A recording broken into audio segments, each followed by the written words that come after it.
All right, it's time to start, I think. Dear colleagues, good afternoon, or good evening, well, Moscow time. My name is Ksenia Shestakova, and I'm Associate Professor of International Law, as well as Academic Director of the Master's Program on Public International Law at St. Petersburg State University. On behalf of St. Petersburg State University, I would like to warmly welcome you to the fourth St. Petersburg FDI E-Conference that we annually organize together with the International Law Research Center and Russian Arbitration Center. On the one hand, we're incredibly disappointed that the pandemic deprived us, among other things, of the travel opportunities, and that this year we are unable to show you the beauty of the northern capital of Russia. However, on the bright side, this year we meet online, and we are delighted to receive so many registrations from distinguished academics, researchers, and practitioners from all over the world. We are grateful to every one of you for joining us today. When we were planning our virtual conference, we had three goals in mind. Firstly, as to the format, we wanted to foster the discussion and make it as interactive as possible in order to preserve the vibe of the in-person conferences that we are all missing so much nowadays. Secondly, the topics. Since the conference precedes St. Petersburg FDI Promote, we wanted to put some of the issues argued by the students in this year's case into a wider perspective and make them appealing to the greater international legal community. We would therefore like to thank our eminent speakers who agreed to join us, although unfortunately not all of them could make it today. With the help of the audience, the first panel will try to answer the question, is international investment law reconcilable with the sustainable development? The second panel will assess the impact that complex corporate restructuring may have on the protections granted to the investor under the international investment law. Finally, to make the conference relevant to the FDI participants, this year we have asked Dmitry Mednikov, FDI case committee member, and Ksenia Karateeva, experienced moot court participant, to be the moderators of our panels. On this note, I wish you a productive discussion and pass the floor to Victoria Manько, Director of the International Comparative Law Research Center, our annual partner for this event. Thank you, Ksenia. Hello, everyone. My name is Victoria Manько, and as mentioned by Ksenia, I'm the General Director of the International and Comparative Law Research Center, which is proud to be the organizer of St. Petersburg FDI E-Conference and Pre-Moot. I'm delighted to welcome everyone to this competition, which we have been supporting since 2017. And hopefully, despite the pandemic, it will be as exciting for the teams as in previous years. A few words about the center that I'm representing. It is non-profit, non-commercial, non-governmental organization conducting research on various legal issues that are of importance of Russian Federation. The center renders expertise to Russian delegations to international organizations such as International Seabed Authority and UNIDROIT. The topic of foreign direct investment takes one of the central places in the center's activity. Being an observer to Anti-Trial Working Group 3, the center is at the cutting edge of ongoing discussion on the options of investment state dispute settlement reform. In addition to that, the center serves as a platform for discussion of related issues. For example, in January, we held a workshop on the topic of the creation of multilateral investment court. Organizing various moot courts to us is one of the means to support young lawyers, but not the only one. The center is also the organizer of the International Law in 21st Century Award for the best research paper on public international law, and hold the summer school on public international law for citizens for Russia and other CIS countries. If you want to find more information about the center, please visit our website. To be short, issues that are subject of this moot court remain extremely relevant, and we are happy that the new generation of lawyers shows interest and develops in the field. I hope that the next year we will gather together in St. Petersburg, and I wish all of you good luck with the Pre-Moot and enjoy this event. I give the floor my colleague Yulia Mulina. Thank you very much. Thank you so much, Ksenia and Victoria, and let me join all the wishes you have already made. My name is and the Russian Institute of Modern Arbitration. And on behalf of the Russian Institute of Modern Arbitration, let me thank all of you for joining, for participating in our 4th St. Petersburg FDI Pre-Moot Conference. The main goal of our institute is to promote and develop arbitration in Russia and abroad. And in this regard, we are always happy to organize and support moot competitions and their pre-moot rounds, such as FDI Pre-Moot. I would like to thank our distinguished co-organizers, St. Petersburg University and the International and Comparative Law Research Center, as well as the partner of this event, Ivanyan and Partners Law Firm. In addition, our special kudos to our media partners, namely to TDM and Global Arbitration News. We hope you will enjoy the discussion today, and I don't want to spend time intended for this discussion and for our truly prominent panelists and speakers. So therefore, it's my distinct pleasure to give the floor to Dmitry Mednikov. Dmitry is FDI Case Committee member and the moderator of our first panel, Is International Investment Law Reconcilable with Sustainable Development? Thank you so much and enjoy it. Thank you, Yulia, and good evening, everyone.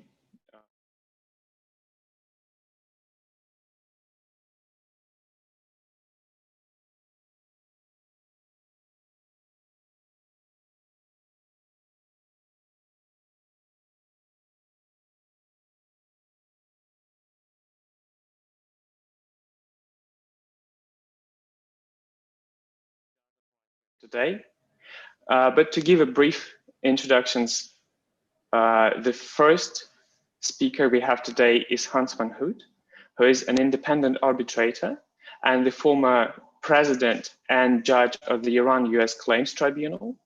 His name is familiar not only to international arbitration practitioners, but also to those who are interested in international trade law and general international law, including humanitarian law, in particular because Professor Van Hout served at the Ethiopia-Eritrea Claims Commission.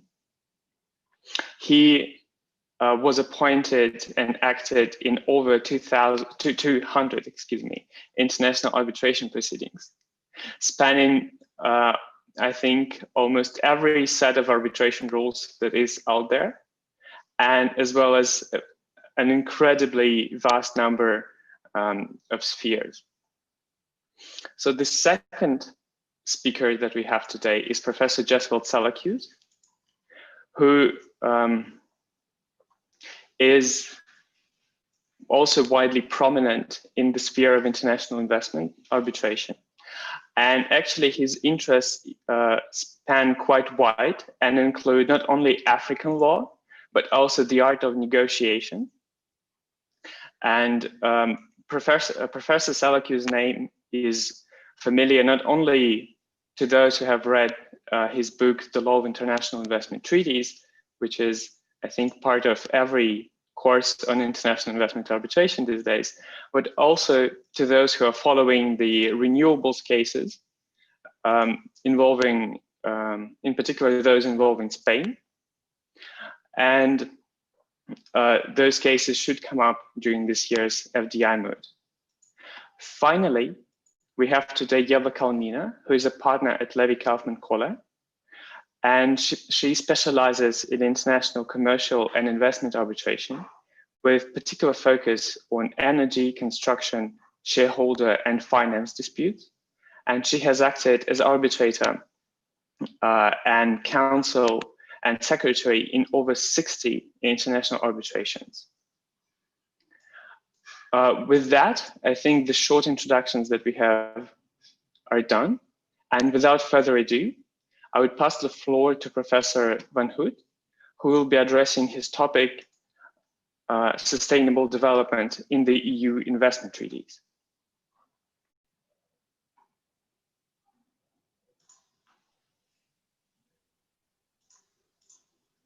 Good afternoon. It's a pleasure for me to be invited to this conference, although of course I would have preferred to come to St. Petersburg because it's a fantastic city. I only can dream about it, and I hope that sooner or later the occasion will present itself and that the Corona lockdown will disappear. The topic of this conference, or at least this panel, is how to reconcile investment law with sustainable development. And in order to this, we need to have a first look at how investment treaties were in the 80s and the 90s. And to put it very simply, those investment treaties were investment protection only. They were rather short. They had a type of quasi-boilerplate about the identity of the parties, the notion of investment, what is fair and equal treatment, non-expropriation, full protection and security. Sometimes you had an umbrella clause, and of course you always had an arbitration clause because that was one of the essential elements in those BITs. There was not much place for environmental concerns. The only way in which the arbitrators in the past have solved it is through the back door of fair and equal treatment. Their argument is that a country, a host state, has the jurisdiction to regulate when he has a just cause, public health, environment, labor conditions. And if such a regulation has taken place, the investor is not entitled to have legitimate expectations and no compensation is due. However, since 1987, a new idea has emerged on the international scene, sustainable development. And since 1987, a lot of books have been written, a lot of articles. Sustainable development has been a buzzword which has been used and abused in many instances. And I would say that the idea is rather simple. The idea is that the development should be sustainable. That means that it should not compromise the needs and the welfare of the present and future generations. But although this principle may be rather simple, it is not so easy to know exactly what it means. And I am afraid that sustainable development has been used as a weasel word, which has been used to justify a lot of things, but without much justification.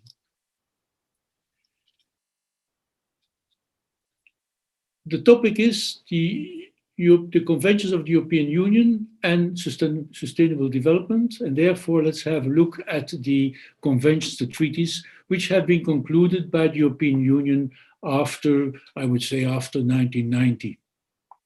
And I would say that in most of those treaties, the preamble states very clearly that the parties are committed to sustainable development. In the Korea Trade Agreement, for instance, sustainable development has been labeled as the overarching objective of the whole treaty. However, if one looks at the treaty, there is not much about sustainable development in the content of the treaty itself. And for instance, when we go to a very recent treaty, the 2016 treaty with the Southern African Development Community, there it is confirmed that the parties are committed to enhance the goal of investment to the goal of sustainable development in its economic, social, and environmental dimensions. Now, it's a very pompous phrase, but I fail to see what it means. But now let's go to the investment protection treaties. As you may know, since the Lisbon Treaty of 2009, the European Union has the exclusive power the exclusive jurisdiction to take care of foreign investments because it has been declared part of its trade policy. However, to be precise, foreign investment is direct foreign investment because indirect foreign investment still remains within the jurisdiction of the member states. Theoretically, the Commission and the European Union thus has the power to conclude exclusively conclude investment treaties with regard to direct foreign investment. However, if we know that most investments are indirect investments, where a foreign company participates in the shares of a local company and not directly invest in that company, it is clear that an agreement concluded only by the European Union on foreign investment would only have a very limited impact, because the indirect investments, the portfolio investments, would not have been covered. And therefore, the solution is very easy and simple. The European Union, together with the member states, concludes nowadays the investment treaties with the outside world. However, when we look at the treaties of the European Community, the investment treaties, as a matter of fact, there are only 3, and I will come to that. They only indicate in their preamble that the parties are committed to sustainable development, but they do not indicate further what that sustainable development is. I said that there are only 3 investment treaties which have been concluded by the European Union. That's true. There is the famous or the infamous treaty with Canada, the CETA agreement. There is the treaty with Vietnam. There's the treaty with Singapore. And there is also maybe the treaty with the United States. But if we go to all those treaties, first of all, the treaty with CETA has been in force, except the provisions on protection of investment, because the member states refuse to ratify that part, and therefore that investment protection part is not applicable in the relations between the European Union and Canada. With regard to Vietnam and Singapore, it's very simple. The treaties have been negotiated, but have been not ratified yet. And as we all know, the treaty between the United States and the European Union, the TTIP, the negotiations have been suspended, and we don't know for how long. Therefore, if we look at the result, the European Union in 10 years has only negotiated 3 treaties, of which none is applicable with regard to investment protection. And at the moment, it's surely not the ambition and also of the Commission to conclude investment treaties with all countries in the world. And even if they would have the ambition, they wouldn't have the capacity to do so. And that is why a resolution or the regulation of 2012 indicates that the European Commission is entitled to allow the member states to continue to maintain their BITs with the outside world under the supervision and scrutiny of the European Union. In other words, if those BITs would contain a principle which is not compatible with the EU law, that BIT cannot be applicable. But as long as the BIT is compatible with EU law, the member states may continue to rely on their BITs. However, the European Commission also has encouraged the member states to conclude new treaties which are more in conformity with the principles and the objectives of the European Union, and which maybe are a little more up to date with regard to addressing the modern problems of investment. And now I will come to what is at the back on the bottom of the slide. There are, in my view, 2 or 3 countries which have already established a model treaty which would comply with the instructions of the European Union. One treaty is the Belgium-Luxembourg Treaty, and the other one is the Dutch, the Model Treaty on Foreign Investments. And it is now very worthwhile to have a look at those treaties. As a matter of fact, it's very worthwhile to have a look at it also for other purposes, because those treaties deal with a lot of problems which arise in present-day investment law. But as our topic is sustainable development, it is also useful to have a look at those treaties for the sustainable development. Next slide, please. The treaties indicate that the parties are committed to sustainable development. They do it in the preamble, they do it in a few provisions. But I would say that the interesting thing, for instance, of the Belgium Treaty is that the Belgium Treaty really goes further, and it indicates what sustainable development is. And as a matter of fact, it is, as the treaty says, it is based upon 3 pillars, which are interdependent. It is a type of triad. First of all, you have the economic development through investment. Then you also have another pillar, the social development. And then you have a third pillar, the environmental protection. And the idea is, so the treaty says, that the social development and the environment protection are so important that they may limit the possibility to grant protection to investments and economic development. The treaties also say and specify what is considered to be sustainable development with regard to social development. And the Dutch, as well as the Belgium-Luxembourg Model Treaty, indicate that the parties to the contract, the host state and of course the state, the model state of the investor, that they are supposed to ratify all the substantive conventions of the International Labour Organizations, and the conventions which they did not ratify yet, they are encouraged to ratify them. Moreover, the 2 conventions say, the 2 model treaties say that the host state also is encouraged to ratify all the conventions on human rights and should stick to the Human Rights Declaration and also to the UN guidelines on human rights and business.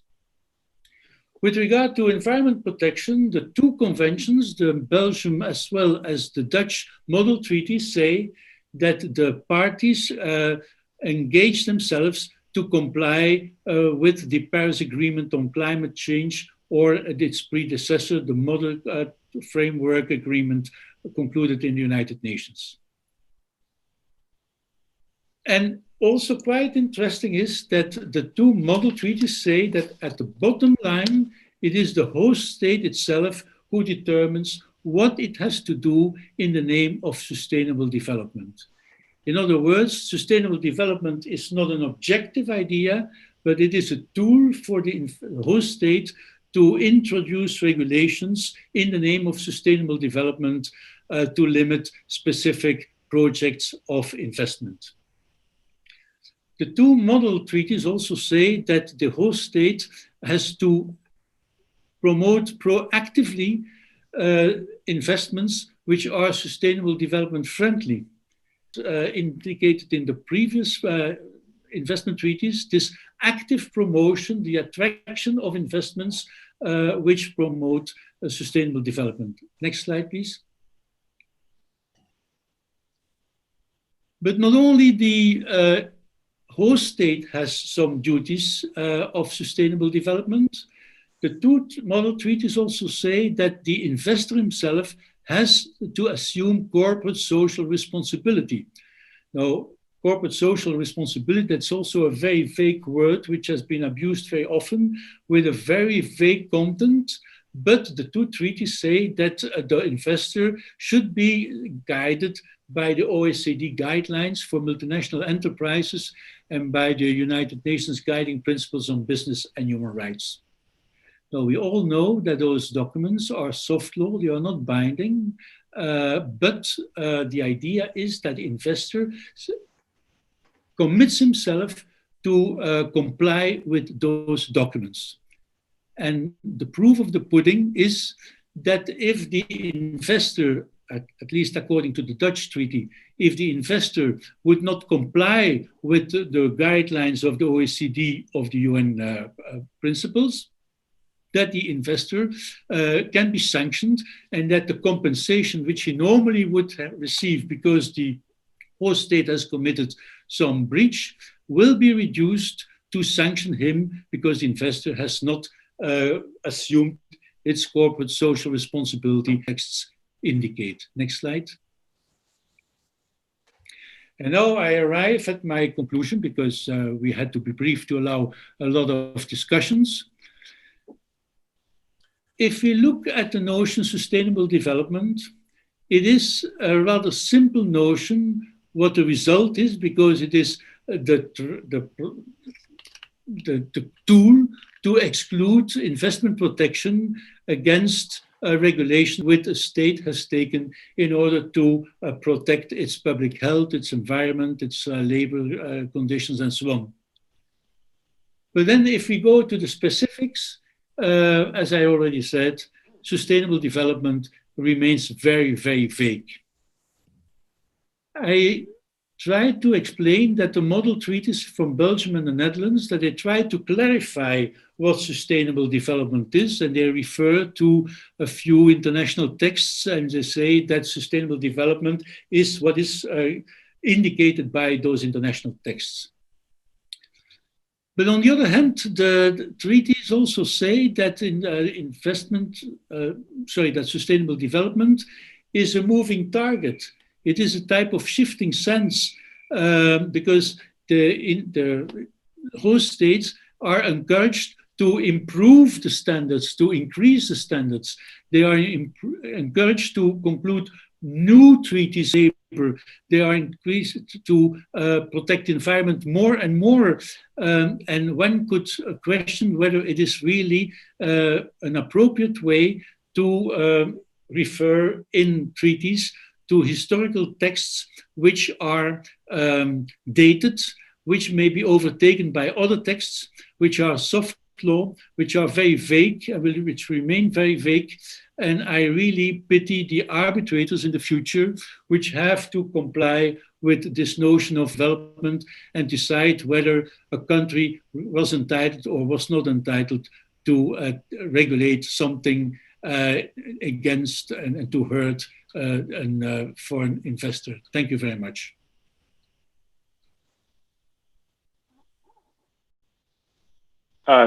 Thank you, Professor Van Hout, for the excellent presentation.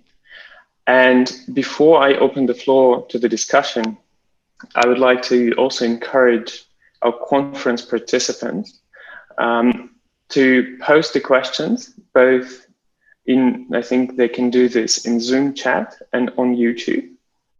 And there is a small giveaway from the organizers for the best question for each panel, which is going to be, I think, an Amazon gift card, which are the winner of the best question award may spend on one of many books or articles that has been written by our distinguished panelists today.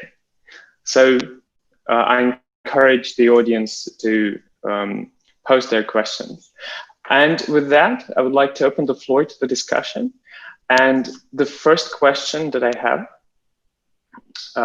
using my privilege as a moderator, is that whether investors' lack of compliance with its obligations under those model BATs, for example, if the investor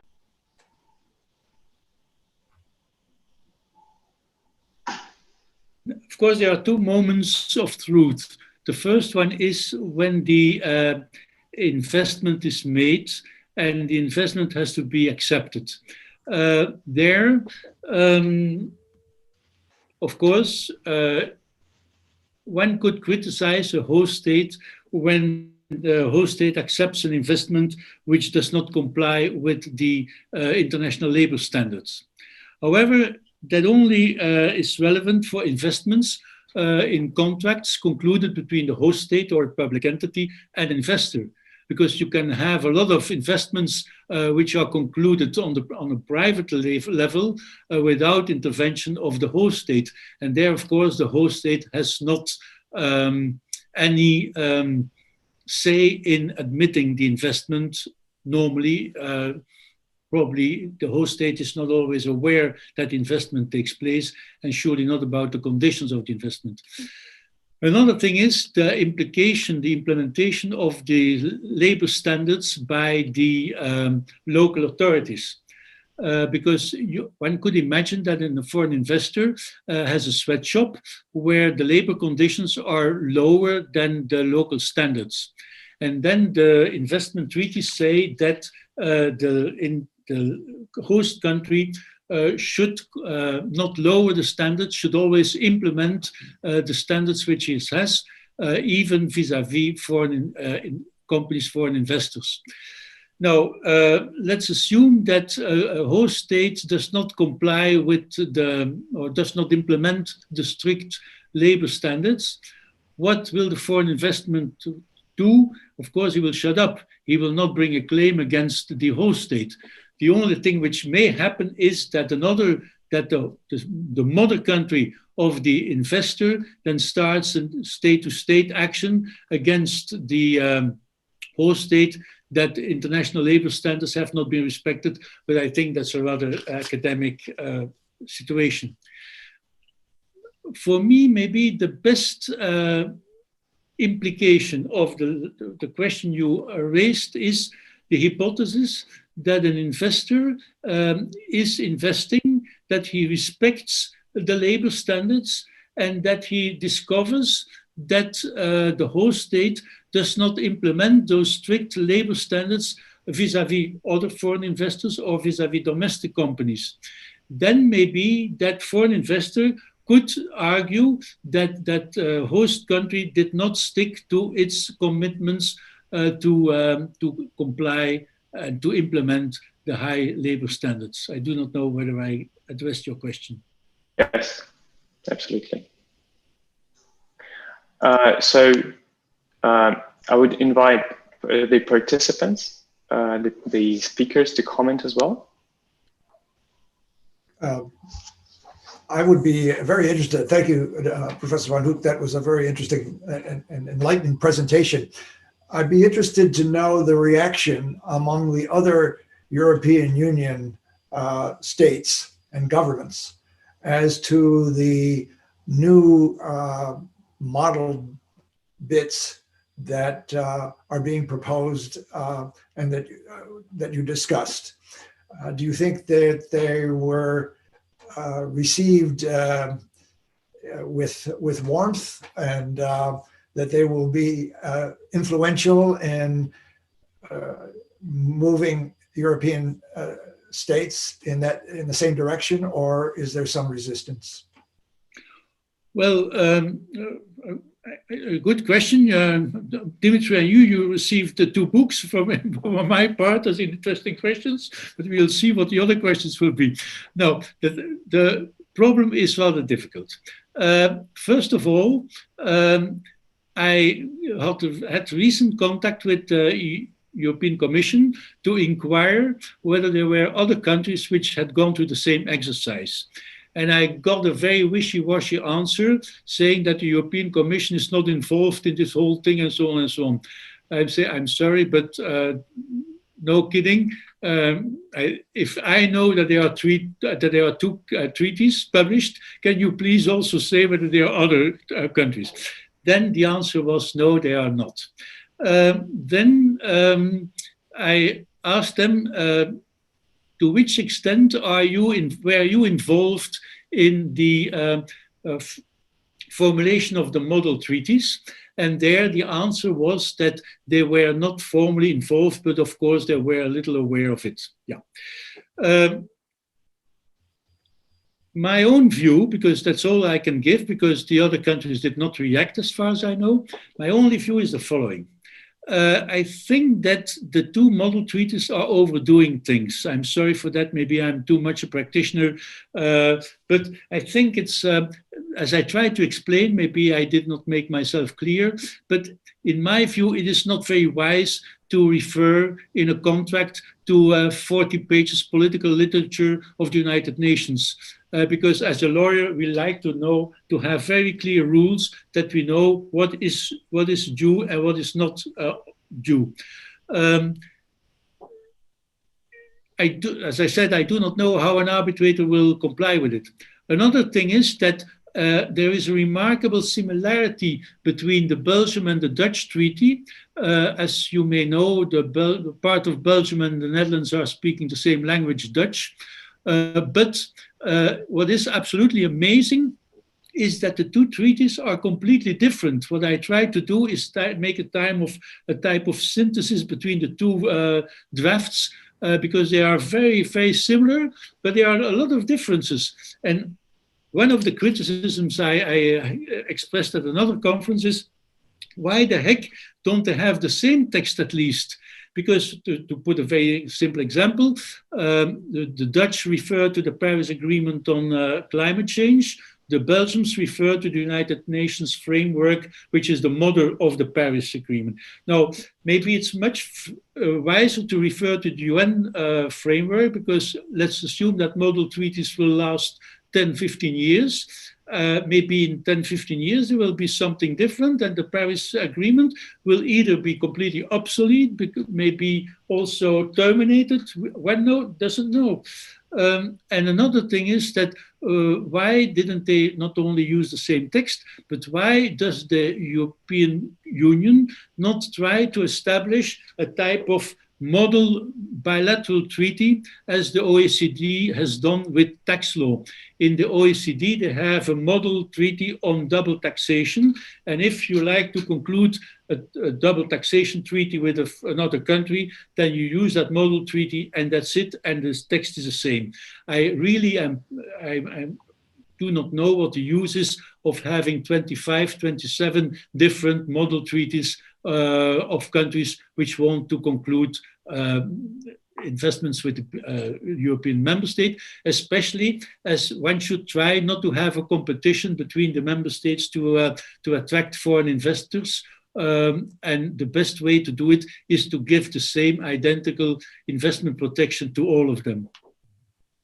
If I could just follow it up, is there no body, no committee within the European Union, within the Commission, that is working at least on communicating among the states different policies, different models with respect to the development of these potentially new treaties?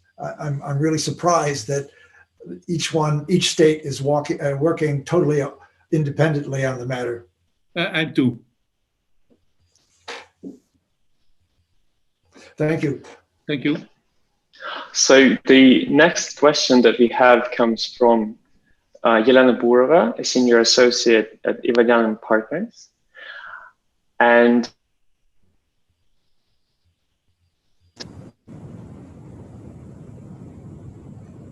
I think you're on mute, Dmitry.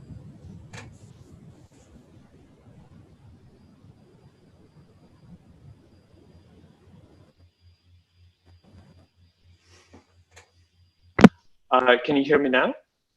Yes. Oh, thank you. Excuse me for the technical glitch. So the question is as follows.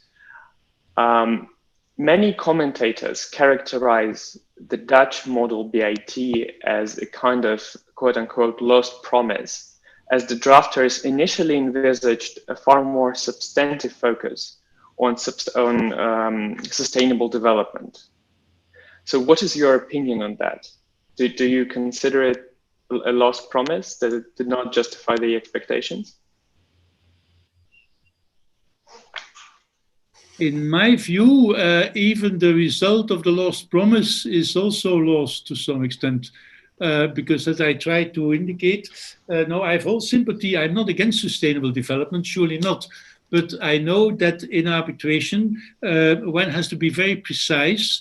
And I'm afraid that speaking from an investment settlement, the investment dispute settlement point of view, the rules are, the principles are too vague. Now, on the other hand, I am also realistic with regard to the political reality. And I consider the Dutch and also the Belgian treaty, by the way, the Belgian treaty is as interesting as the Dutch treaty, but it has the advantage not to be so been commented and criticized by the international public. But the advantage of those two treaties is that they are what I would call droit programmatoire. They are international law, yes, because they are treaties, but they contain so many obligations de moyens. You know, we will endeavor to do this. We commit ourselves to do this. All those things, so that one can only read them as a type of manifesto, a policy manifesto to what the countries are doing themselves, and also, and that's the important thing, what they oblige their contracting parties, the other states, to do also. Because if you would conclude a model treaty, or the treaty according to the model text with the Dutch, then I'm sorry, but you are obliged as a state to ratify the ILO conventions. The Paris Agreement is not just a cheap piece of paper, but you are committed to it, and all those things. And then I would say that where the old investment treaties were focused on the protection of the investor and investment arbitration between state and private party, maybe the strength of the Dutch model treaty is the possibility that there can be state-to-state disputes, and that the Dutch government can then maybe sue another country because that other country has committed itself to comply with the ILO standards and so on, and didn't do so.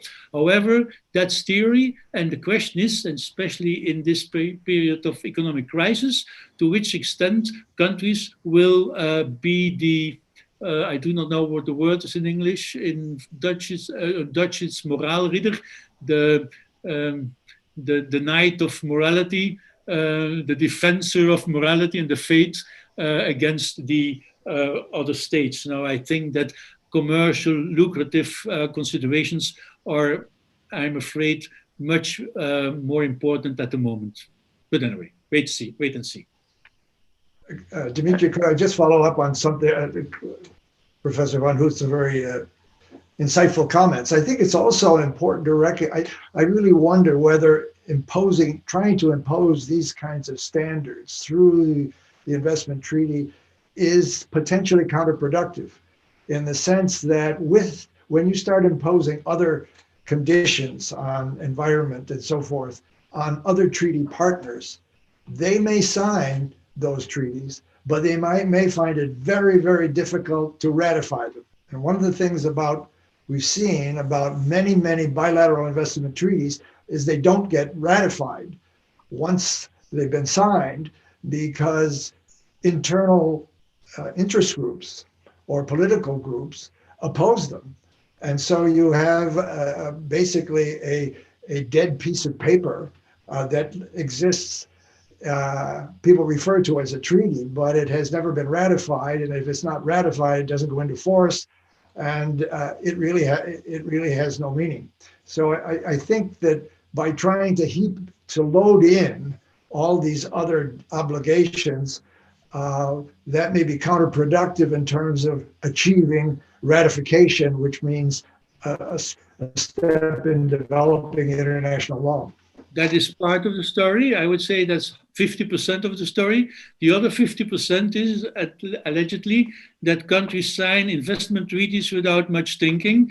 The classical joke is that, when there is a state visit and they have nothing else to do, they sign an investment treaty. And then you have a treaty which, to the great surprise of the host state, commits them to things they never thought of. And then, of course, international law is no longer respected, and we are coming at the same end. Excellent. Thank you, Professor Salakis, for your comment, and Professor Van Hout for your presentation. Professor Salakis' comment actually, I think, creates a nice segue into his own topic today, which is investment treaties now and in the post-COVID-19 era. And so with that, I pass the microphone, I guess, to Professor Salakis. Trying to,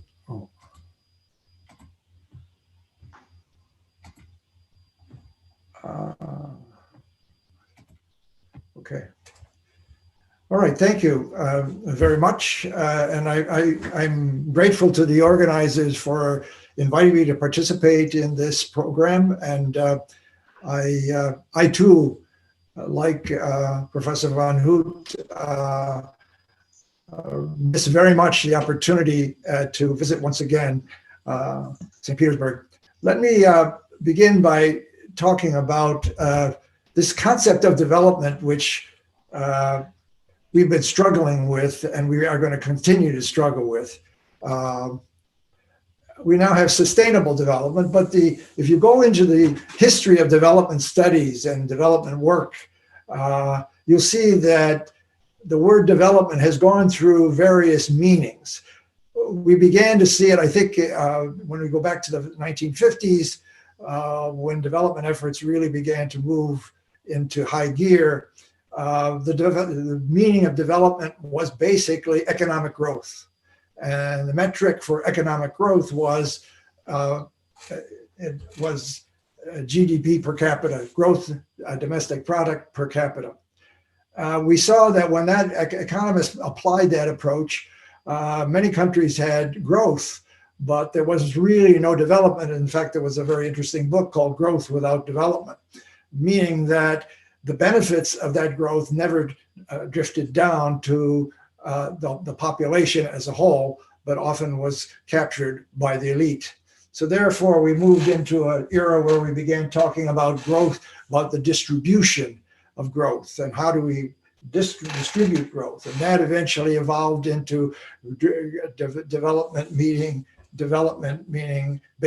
sustaining or satisfying basic human needs. And then in 1987, we have the Brundtland Commission, which was headed by the then Prime Minister of Norway, which became that development has to meet the needs of the present without compromising the ability of future generations. That has captured the imagination, as Professor Hout mentioned, of a lot of individuals. And it's certainly the basis for the UN's 2030 Sustainable Development Goals that set up, it's a very complicated document with 169 targets and a period of developing them over 15 years. And again, if you want to look at the basic goals of sustainable development, there are 17 basic goals. And if you look at that, these various goals, there's one thing that you have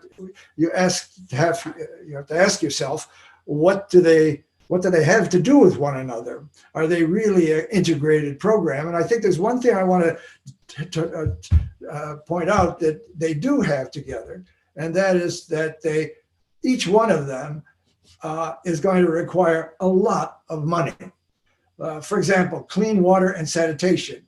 The building of infrastructure for clean water and sanitation, given the needs of developing country, is huge, and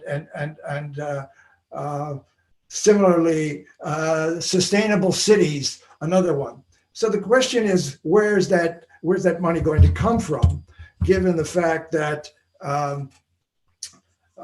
developing countries don't have the money, that development budget, certainly if you're thinking about foreign aid budgets are going to be under tremendous stress as a result of Corona. In fact, there may be reductions in aid because the donor countries may feel they have to satisfy their own needs first. We don't know how long coronavirus crisis is going to continue and what its budgetary demands are going to be, but all of that raises significant questions about about the acquisition of sufficient funds for development purposes. So, and that brings me to the question.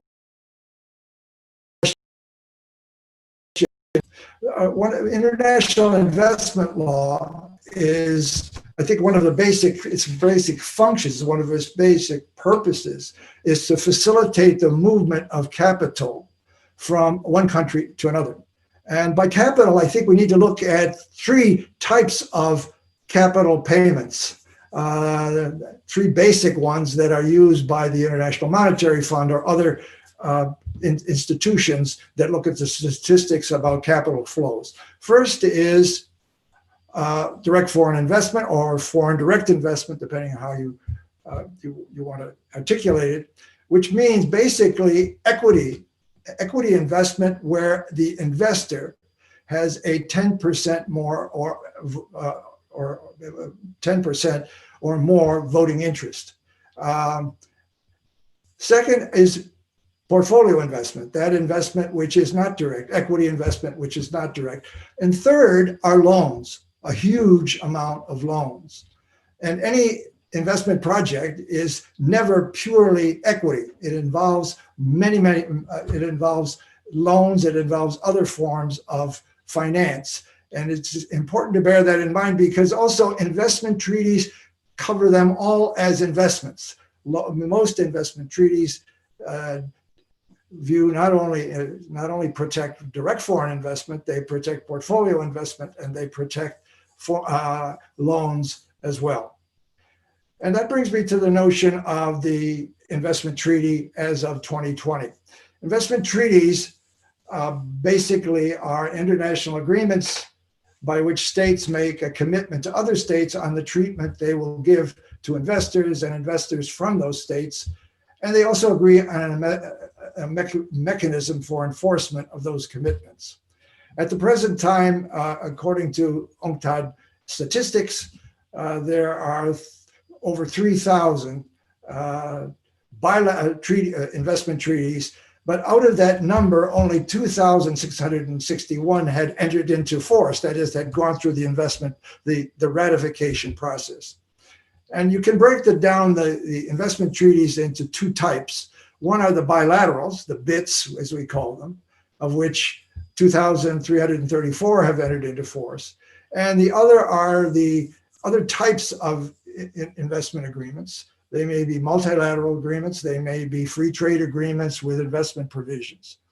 And of the states of the world have participated unequally in this investment-making process, but one finds that at least 200 countries had signed at least one investment treaty, have signed at least one investment treaty. So this is the situation that we are in at the present time. The purpose and function of investment treaties going back to the very beginning, but even nowadays, certainly one of the purposes is to encourage and promote investment from treaty partners. That is their fundamental purpose. So investment treaties promote so how do investment treaties promote investment? Because the actual investors are not parties to the treaties. Well, they promote treaties by sending favorable, credible signals to the international capital markets on the treatment of investors, that investors will receive in the host country. I think we can try to understand the functioning of investment treaties if we look to the economics of information, which in the last decade has been the subject of a couple of Nobel Prize scholars, namely Michael Spence and Eugene Fella, to try to understand how these treaties actually promote investment. And the argument is that they promote investment by sending credible, favorable signals to the international capital markets on the treatment that investors will receive in the host country. Investors are when they make their investment, they are looking to their long-term treatment. And I remembered it as I think about this, one of the old songs, I think from the 1980s, that was very popular, I think in the United States and Europe, it was a song that said, "Will you still love me tomorrow?" And I think that's what many investors who make their investment ask, will you still love me? Will you still love us? And they're asking that question to host country governments tomorrow. And this signaling fee theory has emerged, which recognizes that market transactions, that is transactions between participants, are impeded by a symmetry of information. One side knows a lot more than the other. And market participants try to reduce that asymmetry by sending signals to one another to encourage market transactions. And this is one of the ways that in the international market, international investment market, countries send signals is by signing investment treaties, which they then ratify. So this signaling theory is applied to, talks about market symmetries of information that exist with respect to two things that they're concerned about. What's the quality of the investment that I'm getting into? And what are the participants' intentions? And that's the hard part. What do the host countries intend? And in foreign investments, the investor suffers from a lack of information about the intentions of governments toward investors and its investments. That is, intentions in the long term. So by including investment treaties, which again are international instruments that bind the states involved, you can look at that as a signal sending process, that states send a credible signal to the capital markets of their receptivity and their benevolent intentions and their favorability toward capital investors from treaty partners. So I began to think about that. I thought, well, if we can apply signaling theory to investment treaties, if a government wants to promote foreign investment, what's the best way of using investment treaties to promote foreign investment? Just in a practical terms. And I came up with a 5-point method for maximizing the signaling potential of investment treaties. First, the treaties must be legally enforceable. That is, they must be ratified, they have to be approved, they can't be signed. A signed treaty means nothing in signaling terms to the international capital markets. It's just a piece of paper. Second, the treaties must have a credible enforcement mechanism. And I think that's important. And it's important to recognize today that, particularly where there's movement to curtail investor-state arbitration, because I think the capital markets consider investor-state arbitration as a credible enforcement mechanism. Some would try to substitute an international investment court for investor-state arbitration. That may work, but I think in the short run, investors are going to be asking themselves, is that a credible mechanism for the enforcement of investment commitments? Thứ, the investment, if you're thinking about raising capital, where do you go? You go to the people who have the money. You make treaties with rich states, rich partner states, because they are the major capital importing countries. So in my five-point methodology, it's important to ask who your recipient will be, who your treaty partners will be, to what extent do they have the capital to assist you in the development that you seek. And fourth, is treaty strength. The number of treaties you make has, in communication terms, is probably better than fewer. The more you make sends a stronger signal, and we see that all the time. Advertising does that all the time. Advertisers keep repeating the same advertisement time after time after time in hopes of influencing our actions to buy. And then finally, signal intensity. I argue that the time period within which treaties are made, shorter is better than longer. So I came up with a theory that, a hypothesis that 10 treaties with rich states done within not more than 5 years would be a relatively powerful signal. So what I then began to do is to ask, okay, how did this work out in practice? And I first of all had to figure out who are these capital exporting states, who are the rich states. So I went out and examined capital flows among states over a period of 24 years from 1990 to 2014. And I looked at each year and then gave them a grade. And I came up with this statement or this chart of 26 of the countries who, let me go back, yes.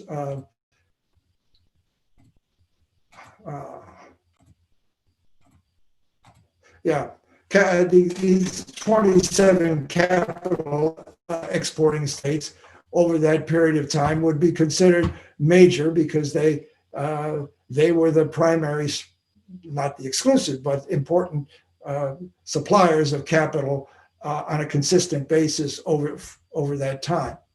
The next was to figure out how many states actually made at least 10 bits in 5 years. In other words, the intensity, making an intense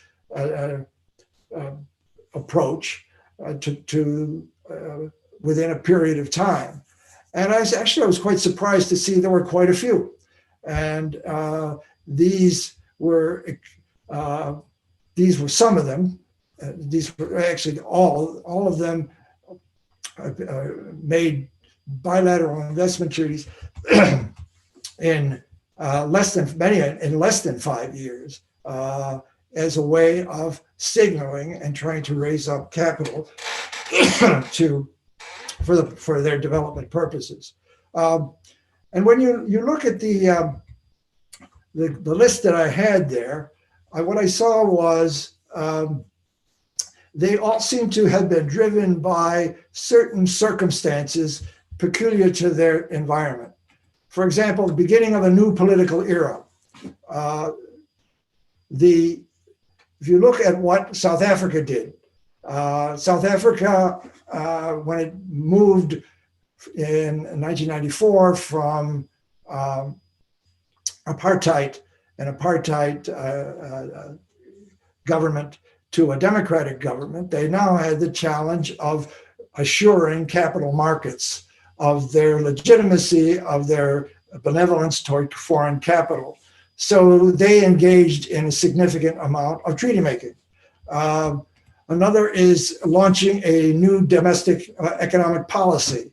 Argentina in the 1990s moved to from a traditional Peronista approach, state organizing approach, to a kind of neo-economic approach, emphasizing privatization of public enterprises. Again, they negotiated almost 50 different treaties during that period of time. Reconstruction after war, Croatia, for example, was another example. It was another example. At the end of the Balkan War, they needed to reconstruct. They needed capital to do it, and they then also engaged in very active investment treaty making. So the question is, we are facing another kind of crisis, the world is, which is the COVID epidemic. Looking after the end, hopefully there will be an end to this epidemic, and hopefully there will be a time when we think about reconstructing, in a certain sense, our health systems and others that have been ravaged by the epidemic. There will be a need for capital, and will that see increased investment treaty making? And what I would ask is whether the exigencies, the requirements of raising capital, are going to put on the back seat, on the back burner, as we say, all the efforts of trying to foster sustainable development through the treaty process. Will the requirements, the priorities of raising capital, and I think there will be a need to raise capital for development in many countries, will that be a factor that will downplay or minimize the demands or the requirements of sustainable development? So I think that this is an important question for us to ask. It's maybe, I don't think it's premature. And how do we harmonize in after the epidemic? How do we harmonize the need for capital? And it's going to be very, very strong. And it's going to be seeking private capital. Development, state budgets will be very strained. Development organizations will be finding a great demand for their capital, but not having the supply of capital that's necessary. So the one place that one can look is the private sector, which is certainly holding massive amounts of capital and extremely important technologies and knowledge that have to be mobilized. So how will the two imperatives be harmonized? The imperative of capital for development, and at the same time, the need to foster and sustainable development. How do we do that? So I think that's a basic question that this conference can address. At the same time, my time is here. I do think that we have to recognize that the treaty regime that we have does need to undergo a certain amount of adjustment. We have the International Investment Agreement treaty regime, like other institutions, is capable of adjusting to experience, particularly the experience we've had in litigation and in trying to meet the demands of sustainable development. A few countries we have seen have sought to disengage from the system by terminating their investment treaties. I don't think that's a trend. And I think that in the new post-COVID era, I think there's going to be much less of that as countries focus on obtaining the capital that they really need to sustain themselves and rebuild after the COVID-19 crisis. I think that a lot of the treaties that have been negotiated, some of the mega treaties as well, are based on many of the concepts, the basic concepts that we find traditionally in international investment agreements. So I think that the international investment agreement here is to stay. He's here to stay, but we need to find ways of adjusting it. And I think there are two areas of adjustment we need to think about. One is the treaty standards. How do we redefine them? How do we make them more applicable? And the treaty dispute settlement process. Both of those we need to reflect on. And I will just to conclusion, set down a few quick ideas. I think we need to expand treaty exception clauses to incorporate, to give regulatory space to host countries. But I do think that will need to be coupled with the obligation of exercising that regulatory space, those regulations, with due consideration of procedural and regulatory due process. That it is to be done not in an arbitrary way, but according to a process that meets normal accepted legal standards.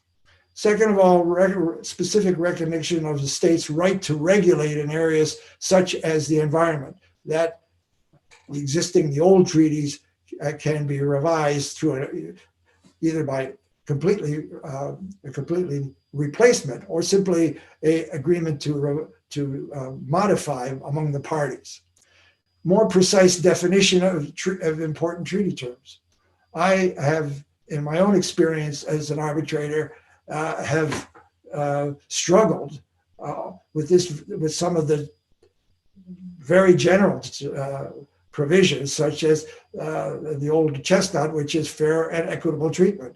To me, that has always been a very difficult one to apply to complex investment disputes, as most investment disputes are. I think there should be obligations not within the treaty, an agreement not to reduce health, safety, environmental, and human rights standards as a way of promoting investment. And finding increased reference to sustainable development in preambles and in interpretive understandings. The parties can make interpretive understandings to guide arbitrators in applying sustainable development principles. Finally, I think there's a need to adjust the dispute settlement mechanisms. For one thing, disputes can be, I think, headed off by and prevented if there is interstate consultation continuing, or some sort of continuing body to deal with issues that arise. That kind of committee existed in the NAFTA free trade agreement, is continuing under the one that has the United States, Mexico, Canada agreement. And I think that it could be applied in a creative process in any kind of investment treaty, bilateral as well as multilateral. Second of all, treaty authorization to engage in this alternative dispute resolution. I think that we need to look more seriously at the application of alternative dispute resolutions. I often raise this with lawyers who keep saying, "Well, it'll never work. It's just going to be used by one of the parties to delay the inevitable." I think that we need to think more creatively about how do we apply alternative dispute resolutions. And I think there needs to, one of the ways that can be done is to enact legal, budgetary authority for state institutions to engage in alternative dispute resolution. I remember having a conversation with an official in a government who said, "Yeah, I agree with that. We need alternative dispute resolution, but I don't have a budget to hire a mediator." I can hire a lawyer, but I can't hire a mediator. Educate local officials on a state's international obligations. I think that often these disputes arise at the low level, at a low bureaucratic level. And at that level, the local officials are often not aware of the international obligations that their states have made in the treaties that they have signed. And I think early intervention, I think this is happening more and more in potential disputes by appropriate state institutions, I think will help to head off the kind of disputes that fester for years and that generate great costs for the parties on both sides. So with these few suggestions, I thank you very much, Mr. Chairman, for this opportunity to address the conference. Dear Professor Selakius, thank you very much for your presentation. It's quite remarkable that already an hour has passed into our conference, but it seems like we only have just started our discussion. So with that, I would invite the other panelists to briefly comment, and then we will move on to the third topic that we have here today. Yes, good afternoon and good evening, Karolina. May I start by asking whether you can hear me well? Yes, perfectly. Thank you. And you cannot see me, However, I am in a very environmentally friendly, sustainable middle of English countryside. And due to the change of the winter time as well, we had some issues. And as a result, my internet connection is very weak. I'm nowhere near to 5G, not even 4G. I'm on 3G and 1 bar, and therefore the video probably will not work. In any event, that said, thank you very much, Professor Salkius, for your very interesting presentation. And I just wanted to add one thing, which is the following. In preparation for this conference, I came across the UNCTAD document, which is entitled Investment Policy Responses to the COVID-19 Pandemic. It's been published in May 2020. And I have to say, it's really quite an excellent report. It outlines all the practical issues, the problems that the states are facing. And as Professor Salkius already mentioned, in fact, the numbers when it comes to the drop in global FDI flow are really quite astonishing. The predictions are that it would drop by 40% in 2020-21. Which will essentially mean that it will reach the lowest level of the past 2 decades. So the question is, what can the states do? And in fact, the states have already reacted in a number of ways, mostly by alleviating different administrative burdens and bureaucratic obstacles, providing COVID-related information, services, of course, financial and fiscal incentives as well. This report lists a number of these measures that the states have taken, positive measures more than negative. But of course, there are also negative measures, and I think we will soon see a number of cases arising as a result of the COVID crisis, and in particular when it comes to issues like state aid. So arbitrators, I think we can expect to be quite busy. I have already received my first COVID pandemic case, which is not an investment treaty, nonetheless. And just to say, of course, when it comes to renegotiating the treaties, generally the pandemic has had a major slowdown effect on when it comes to treaty making, because all the negotiating rounds for the BITs, etc., have been cancelled. But indeed, it remains to be seen whether the old treaties now can be renegotiated, and to what extent these new generation treaty provisions that we have already touched upon today will be incorporated, and whether the pandemic, in fact, will present an opportunity to renegotiate certain treaties that otherwise might as well have carried on. So these are just my few remarks on this topic. Thank you, Yeva, for your comments. With that in mind, I would like to follow up on that. Yeah, go ahead. It's a whole question of how many of the existing treaties have exceptions for emergencies and crises. The question is whether that language that exists in the treaties is going to be applicable as an exception with respect to the COVID crisis. Is this the kind of crisis that would give protection to host states in taking measures to deal with public health questions? So in a sense, we will be forging a new law in trying to interpret existing exception clauses to deal with a crisis like COVID. And of course, those clauses were drafted and negotiated without any consideration for the kind of health crisis that we're facing today.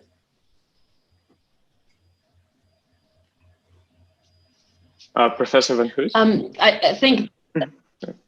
Oh, please go ahead.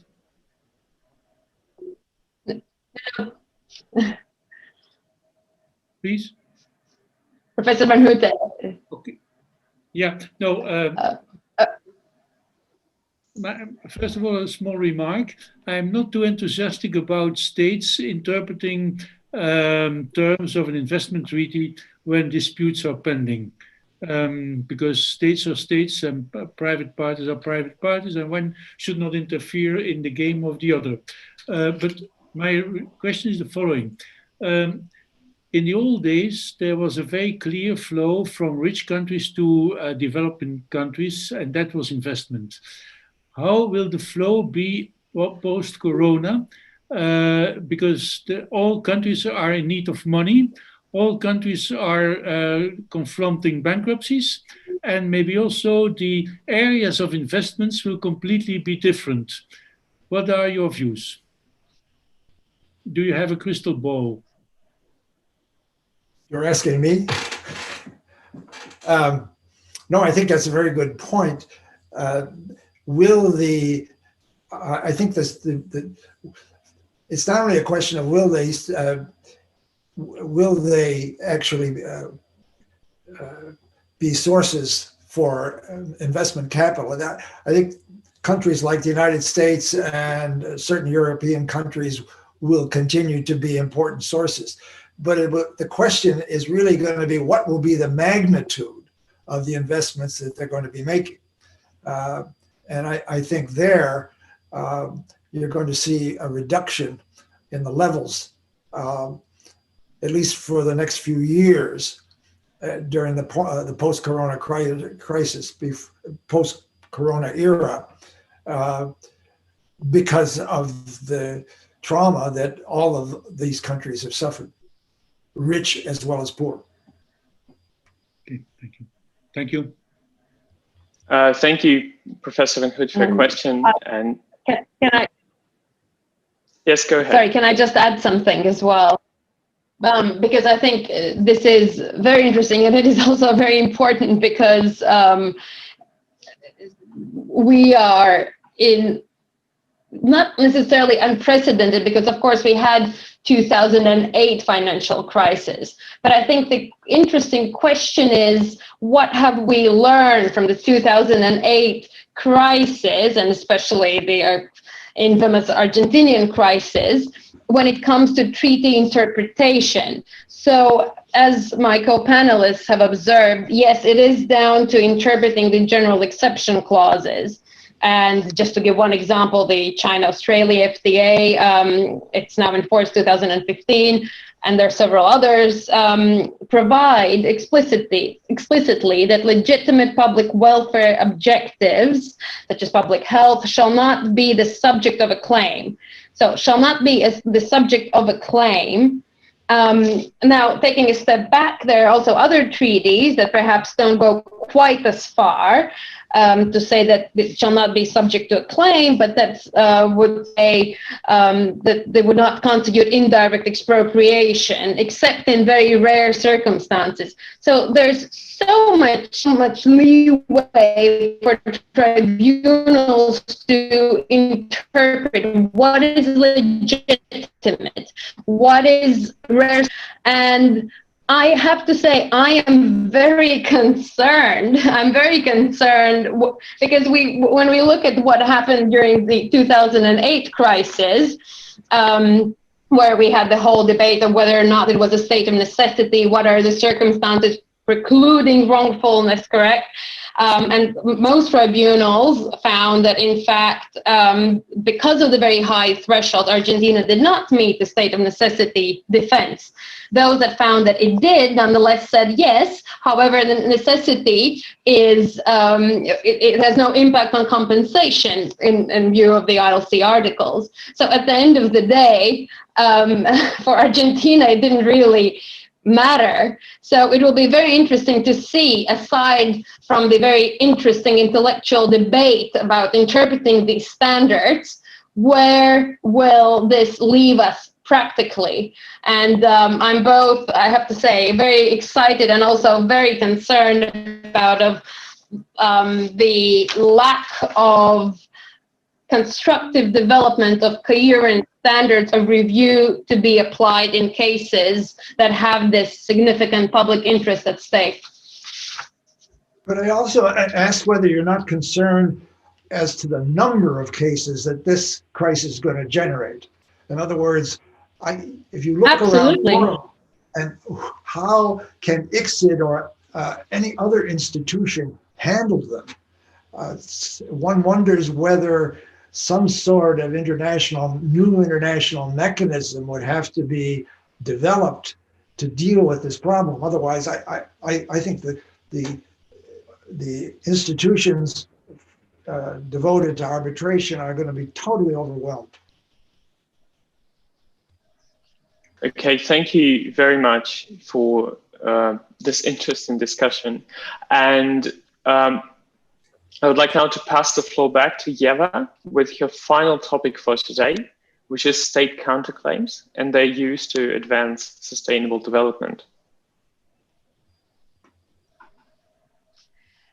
Yes, thank you, Dima. And how much time do I have? Because I think we have already run out of time, including my own comments on the last topic, just so that I can keep an eye on it. I think if we can limit it to the main presentation to about 5 minutes, we will be a little bit over time, but I hope the organizers will forgive us. Okay, all right. I'll try to keep it short and really address the key issues, which is that, as Hans has already discussed, there are increasingly more provisions on sustainable development in their way in new treaties, be it by reference to sustainable development in the preamble, set of provisions which seek to take into account the investor's behavior when it comes to determining any compensation, which I would say, again, is the one thing that truly matters when you're one of the two parties involved in a case, general exception clauses, etc. So counterclaims too can be a powerful tool to advance sustainable development goals. And in addition, given the legitimacy crisis, or at least the alleged legitimacy crisis that investor-state arbitration is facing, counterclaims do have the potential of rebalance the system, rebalance the public and private divide, rebalance the system by giving the host states an avenue for asserting their own claims against investors. On the one hand, counterclaims are nothing new. One of the first counterclaims that was ever brought in an investment context was already in 1977. And I haven't seen the statistics, but just roughly speaking, in the last 15 years, however, we've seen more and more treaty-based counterclaims, and there have been over 20 in the last 15 years, which is relatively quite a high number. However, there are a number of obstacles in the state's way to a successful counterclaim, and leaving the UNCITRAL or ad hoc investment treaty differences aside, sorry, ICSID and UNCITRAL I meant to say, roughly there are three main obstacles that a state needs to overcome. And just by reference to Article 46 of the ICSID Convention, first of all, the counterclaim has to fall within the scope of the party's consent. It must also otherwise be within the jurisdiction of the center, and it must arise directly out of the subject matter of the dispute that forms the primary claim. So first, when it comes to jurisdiction, jurisdiction over counterclaims is connected with the party's consent, and for that we need to look at the specific BIT in question. Some of them are worded more broadly, the dispute resolution clauses, some of them are more narrow. However, most of them tend to cover only disputes that arise out of the obligations of the host state. and do not necessarily include all disputes, which then would mean that any dispute arising out of an obligation by the investor vis-a-vis the host state would also be covered. Now, there has been a lot of debate, and there's so many articles written on the issue of consent. And for those of you who are interested, you're welcome to look at the Rosales Award as well, with a very interesting dissent by Professor Reisman as well at the time. Where do you find this consent? Is the consent already implicit in the fact that at the time of the request for arbitration, when the investor submits request of arbitration, it implicitly agrees to counterclaims, or whether you actually need to have an explicit consent? I think by now it is fair to say that most people tend to agree that you need to have this, and thus that is an obstacle. Then the second issue is the requirement, which also often affects counterclaims, which essentially means that the claim and the counterclaim need to arise from the same source. It is quite straightforward in cases of contract claims. When it comes to treaty disputes, though, the counterclaim is often relying on an instrument which is invoked by the investor, but sorry, it would not rely on the instrument invoked by investors such as BIT, but it would include allegations of investors' conduct, such as fraud, corruption, violation of domestic law, etc. In other words, you do not find this connection between the claim and the counterclaim in the BIT.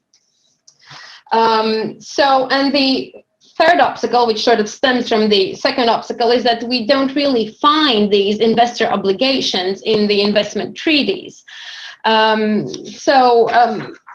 I'm just trying to really keep it short. This was supposed to be much longer. But to give a couple of examples, most of you will have heard of the Burlington versus Ecuador case, where Ecuador successfully counterclaimed for the environmental harm that was caused by a foreign investor. The Peroneco versus Ecuador decision also came out last year. And again, not to be negative, but just to give you some numbers, the case did take it took 10 years.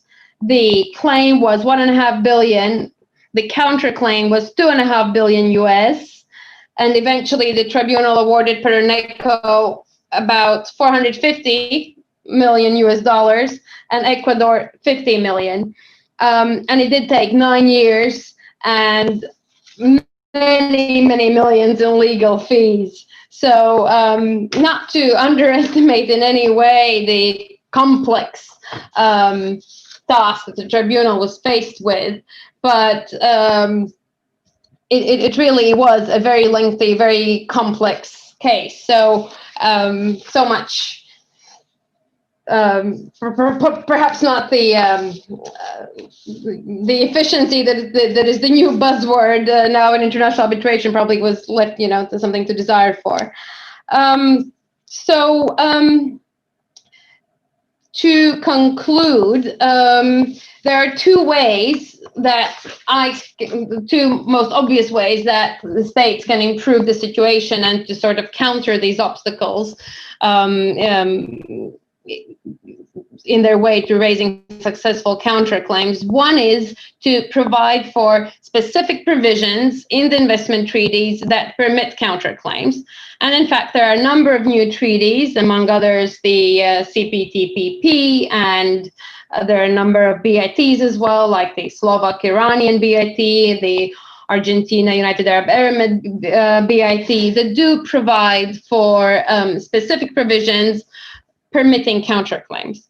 And the second thing that the states can also do, and the drafters of treaties in particular, is to include more specific obligations for the investors And one of such examples is, for example, the Morocco-Nigeria BIT of 2016, which provides a whole list of different obligations by the investor, such as maintaining an environmental management system, upholding human rights, not managing investments in a way that circumvents international environmental and labor laws, etc. But ultimately, it will, of course, again, as I mentioned before, come down to the arbitral tribunals interpreting and applying these standards. And as my closing remark, I would like to just say and refer back to what Hans said about him feeling for the arbitrators who will be faced with these issues. If we look at the context of the ECT modernization process, which the ECT being a very old investment protection treaty, and as some of you may know, you need to have all signatories on board for any amendments to pass. But one of the many suggestions that the EU is proposing as a way of making the ECT greener and more transparent is that the arbitrators be required to have expertise in environmental law and in labor law. So perhaps that's one way of achieving greater consistency throughout in interpreting these treaty standards, at least when it comes to environmental and labor issues. Thank you. Dear Yeva, thank you for being able to deliver such an impactful presentation in such a short amount of time. As we are past the time already, I would ask for maybe one brief comment, and then we'll have to wrap up. Hans Jeswold? I have no comments except thanking Eva for her concise presentation.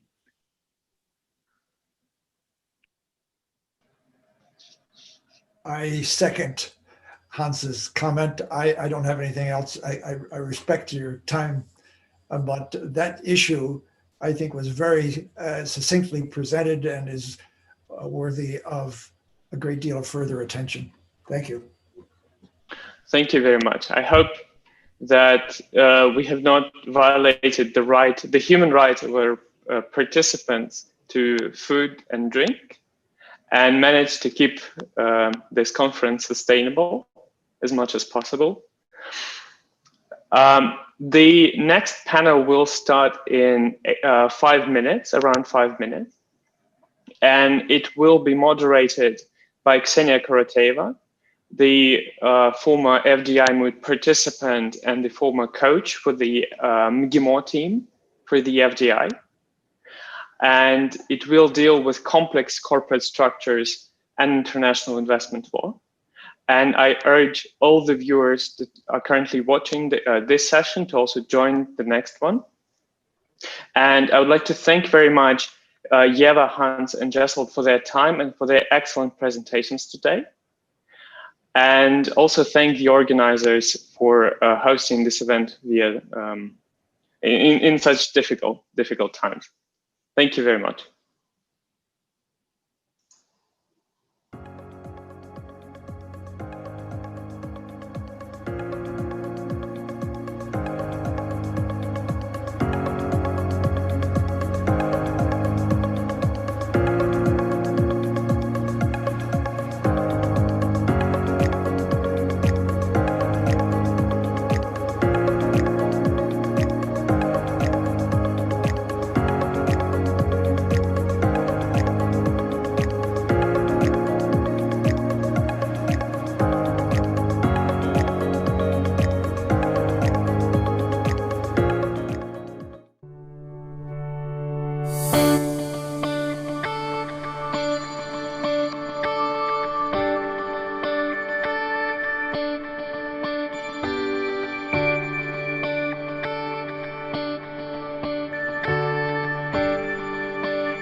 Hello, everyone.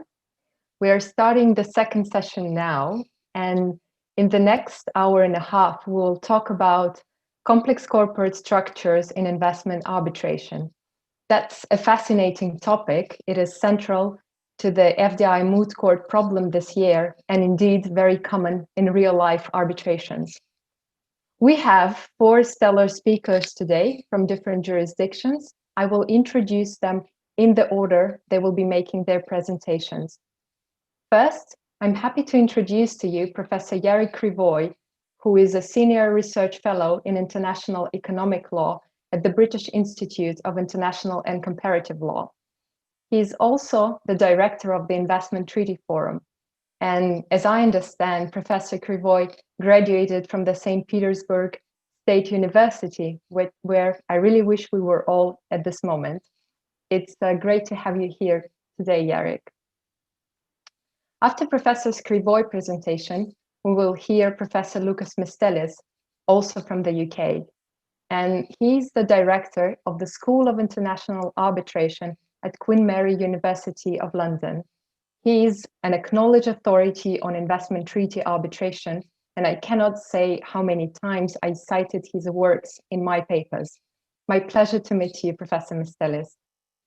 Next, I'm delighted to introduce to you Professor Mohammed Abdel Wahab from Egypt, who is a founding partner at Zulfikar and Partners in Cairo, a prominent arbitration practitioner. And 2 years ago, during the St. Petersburg Legal Forum, Mohammed enchanted everyone, including me, with his extraordinary remarks on the most complex arbitration issues. And I'm sure today Mohammed's presentation will be very insightful, and I'm really looking forward to it. Finally, I'm happy to introduce to you Professor Andre Bjorkman from Canada. Andre is the chair in international arbitration and international commercial law at McGill University in Montreal. Professor Bjorkman is an author of numerous books and articles on investment and commercial arbitration, whose opinions we all regularly cite in our work. And Andrea, thank you for joining us today. Now, let me briefly tell you how this session will go on. Each speaker will make a 10 minutes presentation, which will be followed by brief comments from other speakers. In the end, we reserve around 15 minutes for the Q&A session. So I encourage the participants to leave the questions in the comments to this video. In the end, our stellar speakers and I will decide which question we like the most, and the author of the question will receive a special prize. So please add your name to the question you ask, because at the end of the day, you might be a winner.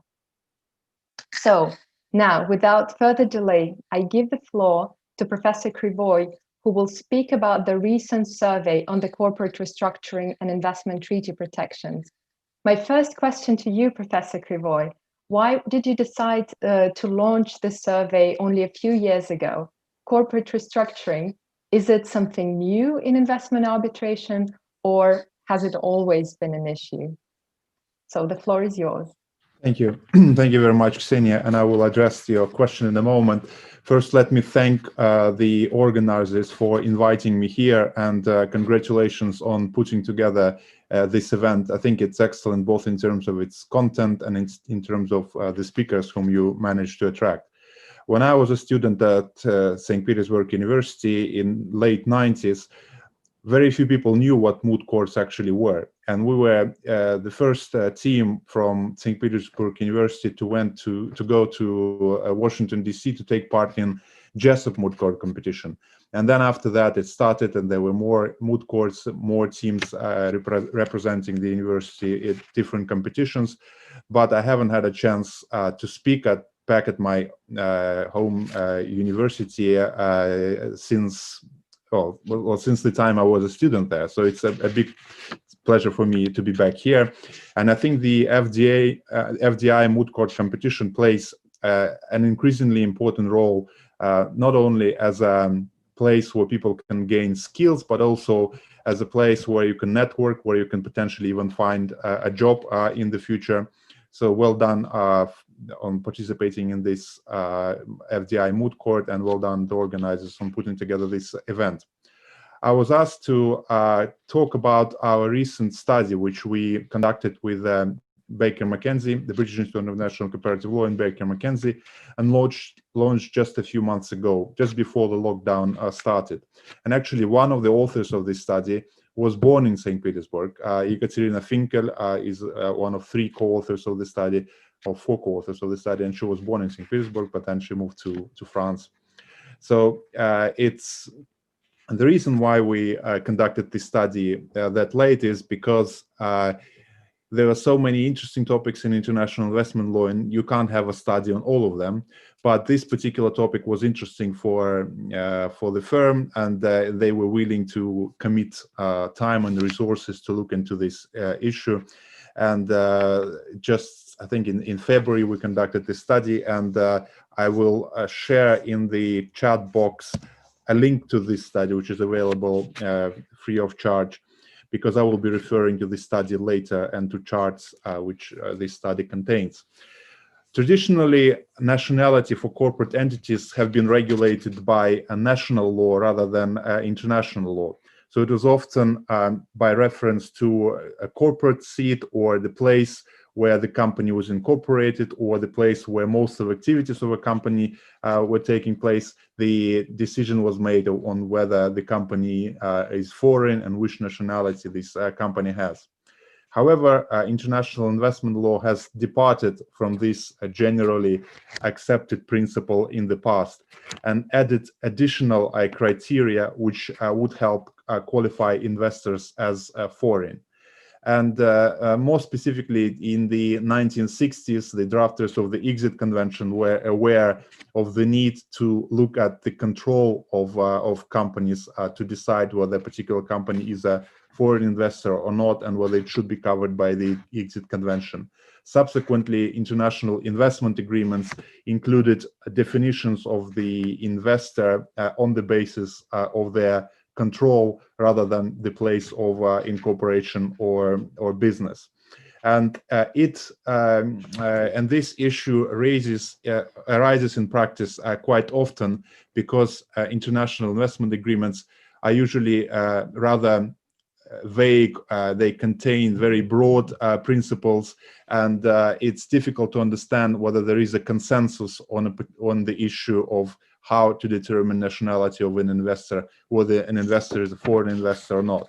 So what we decided to do, we conducted an empirical study. So essentially, we identified all investor-state dispute awards which were publicly available, which in one way or another discuss the issue of corporate restructuring and whether as a result of corporate restructuring, the investor can benefit or cannot benefit from investment treaty protections.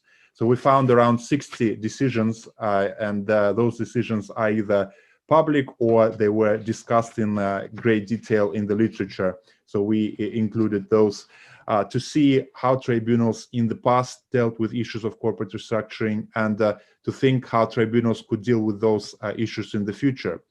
And now the UNCITRAL Working Group 3 is looking at a number of issues such as frivolous or unmeritorious claims, or or limitations on the standing of investors, and many of those issues actually relate to the issue of corporate restructuring.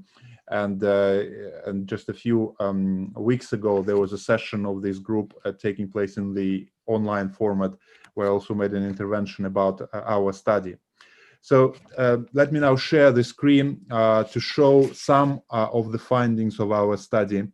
We will not have that much time to discuss the entire study, but it will give you an idea about the approaches to which international investment tribunals take to restructuring. So if you look at the very first chart on page 3, you can see that in the past, in the 80s and in the 90s, investor-state tribunals were not particularly interested in the issues of restructuring and in understanding whether an investment is protected or not protected if there is restructuring. However, in the 2000s and in early 2000s and in the late 2000s, more and more tribunals are looking into these issues, trying to understand how far investment international agreements go in protecting foreign investors. On page 9, we have a few charts looking at whether tribunals look at issues of restructuring as a matter of jurisdiction or admissibility, and whether they succeed or not, or whether claimants or investors succeed if they manage to overcome this initial hurdle. So in most cases, states assert objections saying that this particular investor cannot benefit from international investment agreements because the agreement was not meant to protect this investor. So in most cases, these were jurisdictional decisions rather than decisions on the merits. And as you can see in chart 11, overall, most decisions were in favor of the claimant rather than the respondent. So in other words, the claimant was saying that no, this objection of the respondent state should not be supported because we are a genuine foreign investor, and the tribunals agreed. However, in around 1/3 of all cases, the tribunals agreed with the states. And we look deeper into the reasons into the reasonings of tribunals, and into the most commonly raised objections to corporate restructuring by respondent states. So if you look at chart 26, most frequently states say that the investor is not meeting the definition of investor provided by the treaty. The second most common objection was based on the definition of investment. In other words, they're saying that this investment is not a foreign investment protected by the treaty. And the third most frequently raised objection deals with the abuse of process. In other words, the states are saying that it would be an abuse of process to allow the claimant to benefit from treaty protections. On page 30, the chart 30 looks at success rate of objections based on timing. So if one of investors, so essentially if an investor if the state says that the timing of restructuring was not in accordance with what the treaty provides, so essentially it was too late for the structuring to take place, in those circumstances, if the respondent state manages to persuade the tribunal that the timing was wrong, then the objections were upheld in 78% of the cases. So one of the most frequently upheld objections actually deals with timing. And also it's important to note that tribunals distinguish between original investment structuring and subsequent restructuring. If the claim is brought by the original investor, tribunals tend to abide by the strict wording of the treaty. But if the claimant is not the original investor, in other words, if there was subsequent restructuring in the process, the tribunals are more likely to apply additional criteria, for example, considering whether the corporate restructuring was an abuse of process, or by applying the Salini test to identify the investment. And two more charts, which I think are quite interesting before I conclude. Chart 39 shows success rate of objections based on the finding of the tribunal on the timing of restructuring. So again, we're going back to the timing argument, but we'll look more specifically what sort of timing arguments the states make. And so the most successful argument related to timing is when the restructuring takes place after a dispute becomes foreseeable. So if it happens, then the tribunals are very likely to agree with the state and say that actually there is no jurisdiction, because you cannot restructure your investment after the dispute has already arisen, or if the dispute was foreseeable at the time. And another very clear trend is that tribunals are interested in seeing genuine economic activities in the foreign state, in the whole state. So if there is genuine economic activity, then there is the likelihood is much higher that the states would not prevail with their objection to the jurisdiction of tribunals. However, if the foreign investor goes to another country after the restructuring and is not really engaged in any genuine economic activities, then it's almost certain that this investor will not be able to benefit from international investment agreement on which the investment tries to rely. The investor is trying to rely. There are other charts and other topics, but I appreciate that I only had around 10 minutes, so let me finish here, and I will be happy to discuss any questions which may I have. Thank you, Jarek. That's an excellent start. And now I pass the floor to your co-panelists for very brief comments about the report. What do you think about the findings identified in the report? Do they surprise you? The statistics, the outcome of various jurisdictional objections? What do you think? Maybe, does anybody want to start? I will probably then ask Lucas, as a very experienced arbitrator, do you think it might be helpful in your work to rely on this report somehow on the findings? Of course, the report is very useful and it's actually very well written, and is well written because it's dispassionate, it's factual, and really sort of gives a very good reality view of where we are at the moment. And in that sense, it's slightly different from papers from other institutions, such as the UNCTAD report, which looked particularly at the substantial business activity requirement as a basis for any investment protection. I think that I think the problem with a survey like that does not reveal is what are the policy considerations. So perhaps that's something that I will be addressing later. What comes very clearly from the survey, from the studies, is the temporal issue that Jarek has mentioned, and perhaps that's critical. We see that very much in case law, and I would like to ask him whether he also felt that this temporal aspect was something he was expecting, or it's something that came up as a matter of analysis.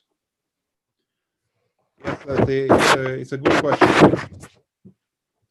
When we try to understand international investment law, we usually read cases and then we have a picture in our head. But this picture is almost always incomplete because there may be an odd tribunal going in a different direction. So I had a feeling that having genuine economic activity would be important, and I had a feeling that it wouldn't actually make sense for tribunals to assert their jurisdiction if restructuring took place after the dispute has already arisen or if it was foreseeable. So in some sense, that was not surprising. What was surprising was to see that there is a very high degree of consensus on this issue, and that if the UNCITRAL Working Group 3 or if other institutions will try to codify in one way or another rules related to, let's say, defining the investment or defining the investor, then it could be one of rules which they could certainly include, because it's not controversial, because most tribunals agree with it, and still we see in submissions both from investors and from states arguments both in favor and against of the different interpretations of this temporal issue. So I think that hopefully that will serve as a useful guidance also for policymakers, not only for practitioners and for arbitrators. If I may, I also have a question to Jarek, a very quick one, about the future of this report. Do you consider updating it somehow, or for the time being, you're done with it? What makes this report valuable is that we analyzed a significant number of decisions, so around 61 decisions. So if you look at chart 1, and as you can see, here there are not that many decisions every year. So in 2016 there was one, in 2017 there was two.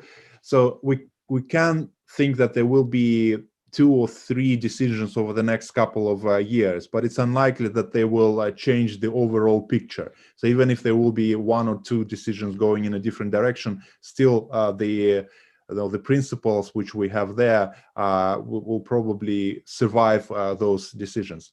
However, it would make sense to look again at those issues if, let's say, either the UNCITRAL Working Group 3 comes up with certain rules and then tribunals are trying to apply these rules, or if there will be important other developments, for example, new multilateral treaties defining the issue of investor, then it could be interesting to see how tribunals interpret these new norms.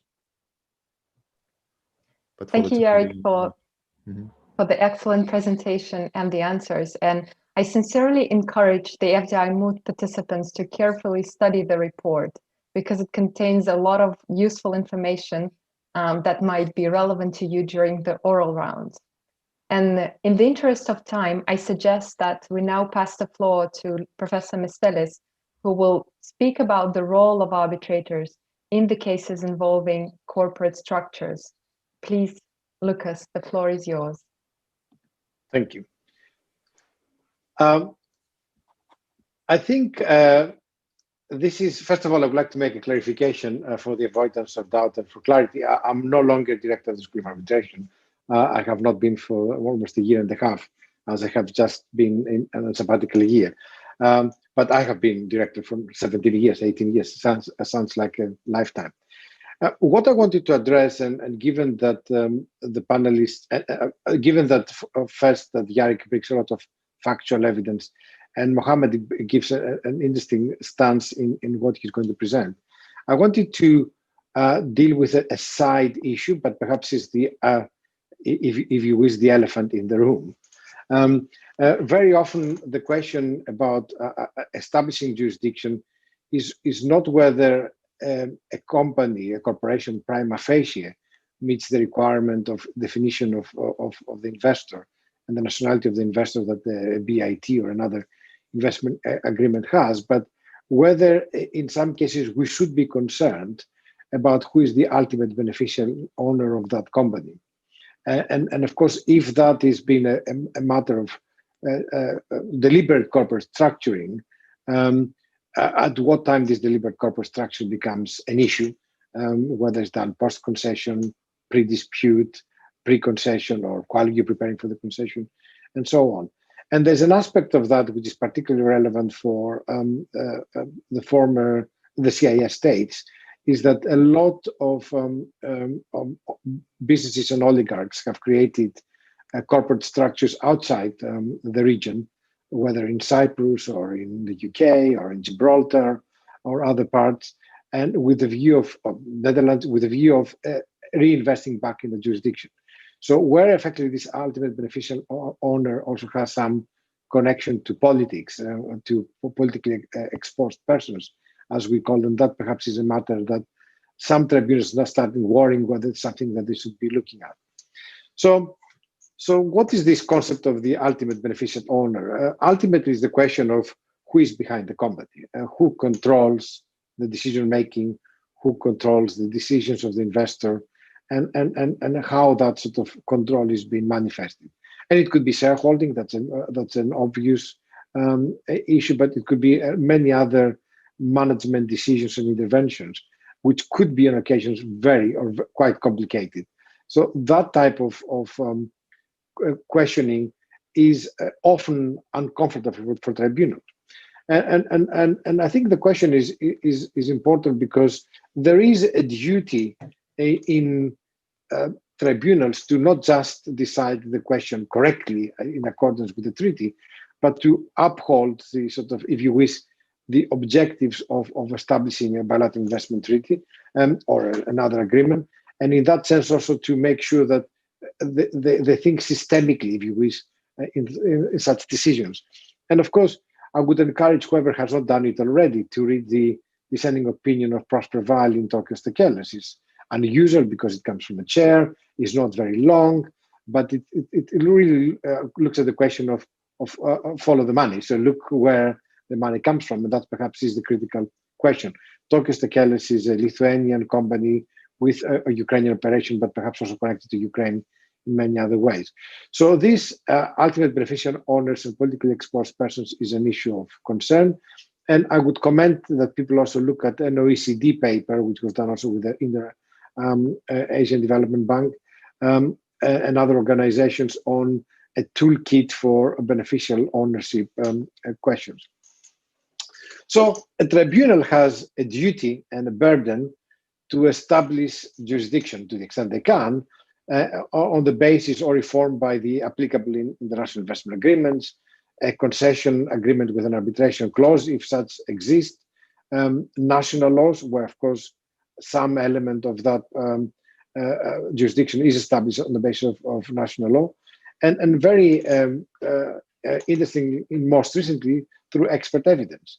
I have seen that in some cases, people now talk in the last 5 or 10 years about integrity due diligence, and they expect that investors manifest that they are unconnected with politics, unconnected with politicians who might have granted them any decision, and any decision in their favor, a concession, and this idea of integrity due diligence experts, although it's not too common, it starts to becoming a bit more common. It's an interesting aspect of the process.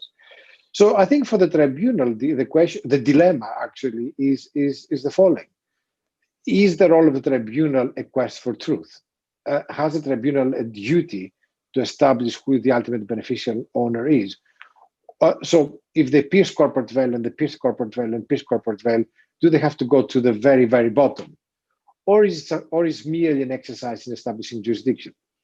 And you will see cases like Ocuven and Venezuela, or Autopista Concesionada de Venezuela, or cases like FedEx in Venezuela, where this sort of scrapping beyond the investor 1, 2, 3 layers is happening. And although we know that perhaps layer 4 would not give us the question we would like, Ocuven, then we stop at layer 3, and that's enough. In FedEx, we go perhaps even 5 layers to find and establish a jurisdiction connection. So what is generally known, and we speak predominantly here about corporations, but UBOs are often individuals. So we have 2 types of investigations, whether we have a foreign legal entity, and then we need to establish, in case of multiple nationality, where really the control is, and various criteria have been presented from incorporation, control, management, and the like. Or it can be even a local entity of foreign control. And then, again, if we pierce the corporate veil, the whole doctrine of piercing the corporate veil, also for jurisdictional purposes, is an exercise in corporate law, but it could not let us go all the way to identifying the individual who is behind that company, because that's not what piercing the corporate veil is. It's only within groups of companies or similar formations.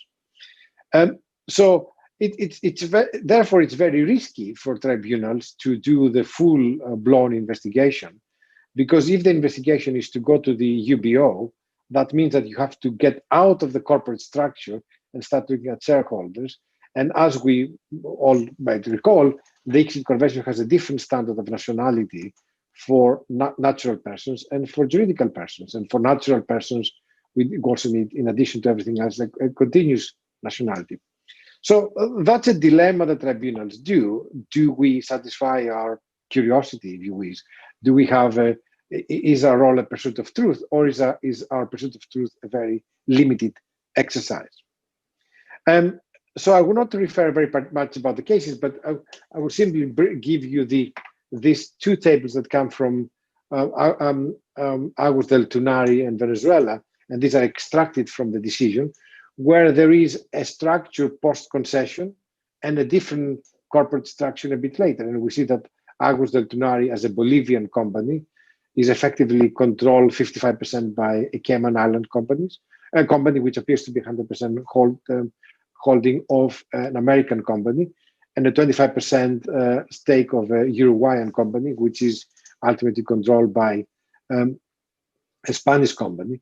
But after the concession, it appears that the matter changed quite a bit, because Bechtel has sort of removed itself from the Cayman Islands company directly and created a Dutch company, which is a joint venture between a Dutch and an Italian company. The Dutch part is wholly owned by Bechtel. They create a second Dutch company, which is particularly operating the particular operation, and a third layer company, and a Luxembourg company, which of course has certain tax benefits. So the Cayman Island has dispersed to a much more complex risk structure. Now, from a corporate perspective, corporate structuring is ultimately a question of risk management. I think there will be circumstances where corporations structure themselves in one or the other way, simply in order to avail the benefit of a BIT. But in the majority of cases, it's rather a matter of corporate risk and what if things go wrong and how we limit our liability, rather than what BIT we can use. And when tribunals take this, have the sense that post-dispute or post sort of basis of the dispute, there's a structuring like Philip Morris and Australia, they will be quite robust in denying jurisdiction. So in this case, of course, the whole operation started in order to avail of the benefit of the Bolivia-Netherlands BIT. So looking at sort of the investigation, the pursuit of truth, UBOs and politically exposed persons, we have, of course, the perhaps very well not going to play to some of you, but also the game that a lot of people used to play in bars called 6 Degrees of Separation, trying to establish connection with people by just effectively looking a few connections. So I, for example, I could establish on the 6 Degrees of Separation connection with all of the speakers in this panel, although some of them have had the pleasure of knowing them quite well already. But that is an exercise which is critical, and in some cases the structure is much more complex. So I would like then to stop with that thought. I mean, my bigger question is: do tribunals have ethical duties or duties to investigate, or should they be satisfied that the burden of proving nationality is on the investor, and if that duty is being discharged, reasonably satisfactory on the balance of probabilities, 51% yes, it is a genuine investor, they stop there. And that seems to be what most of the cases say, unless there is what some people now establish as, with a broader sense, red flags, in which case, of course, tribunals try to find a way of declining jurisdiction. And with that, I think I would stop. Thank you, Lucas, for this question. And I think that's the question that will go now to the co-panelists who regularly sit in investment arbitration. And I'm sure they often deal with this question. So does anybody want to share their views on the role of the arbitrator in such cases? What is your approach? Or which approach is justifiable? Jarek? Yeah, although I do not yet regularly sit as an investment arbitrator, but I still have a view on that. Then the reason why our paper was more facts oriented rather than policy oriented was because law firms tend to try to be cautious about not offending either the investors or the states, not to take any sides.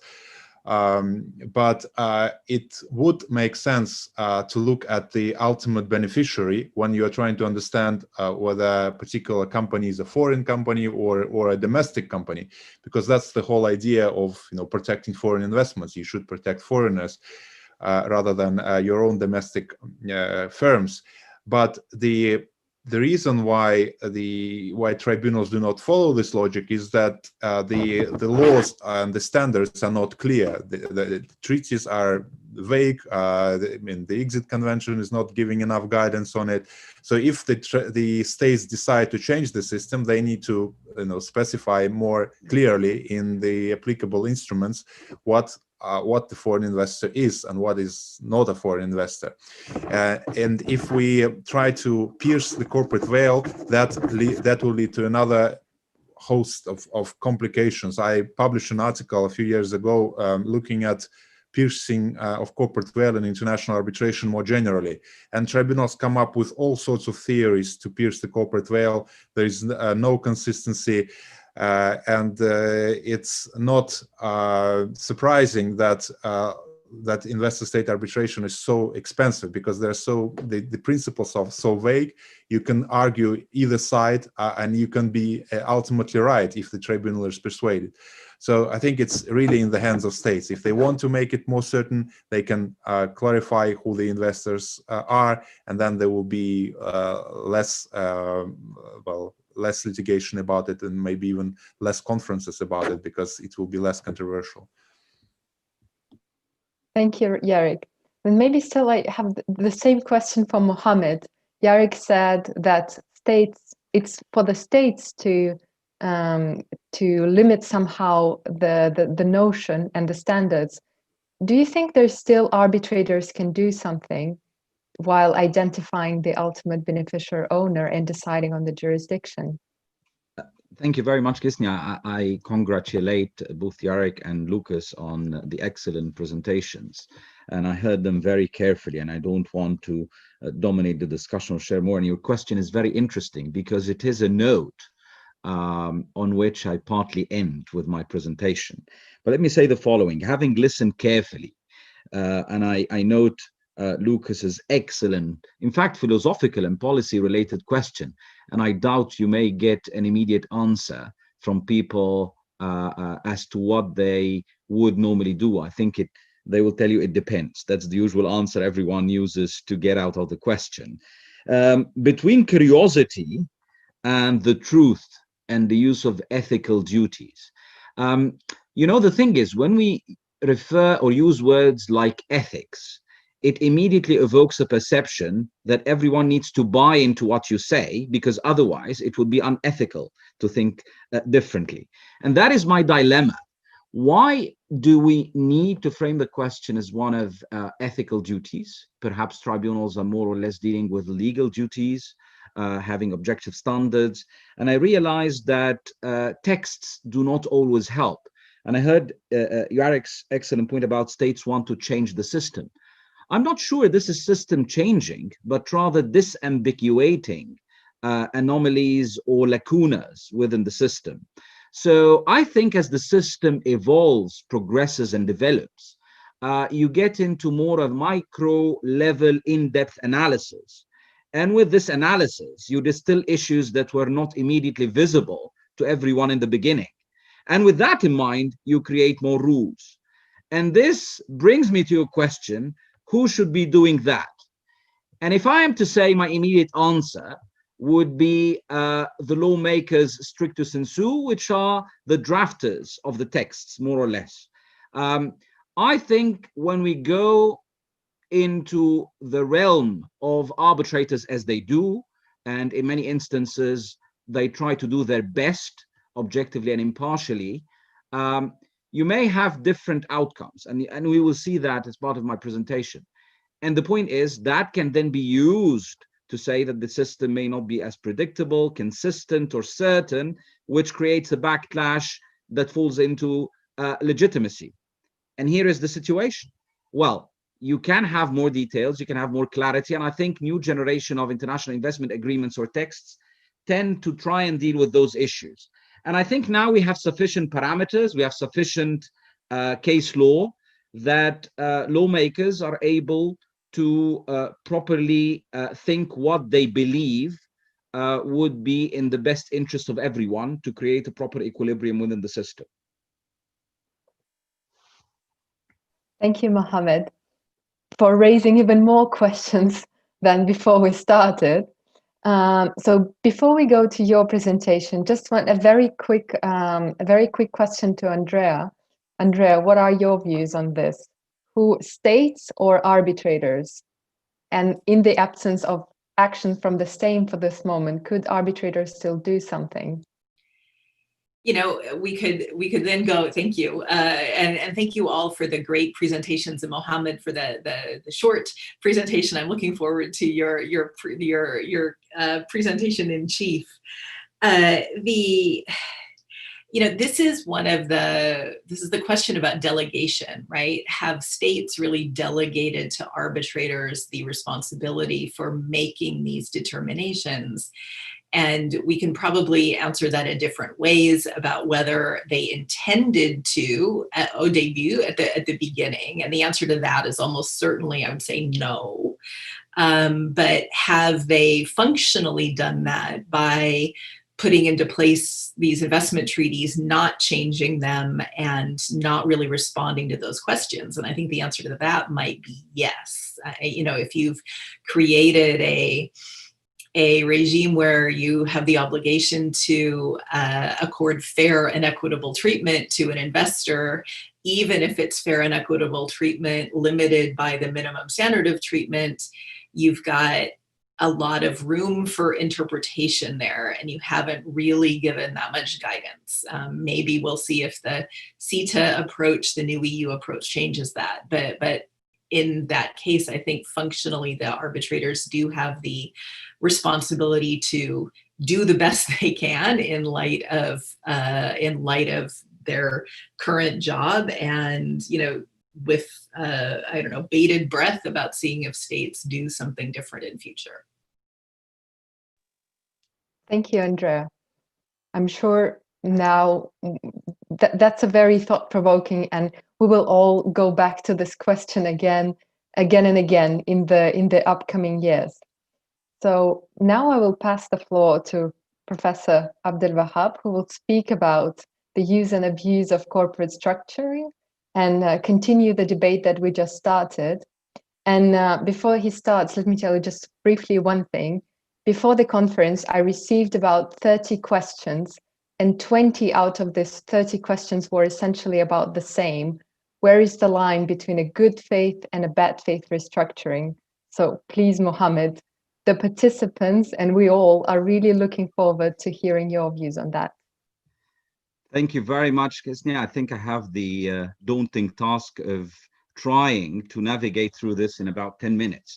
I do not purport to address all my slides, partly because Jarek in his opening has very kindly touched upon that, and Lucas has enlightened us on this. What I intend to do is the following.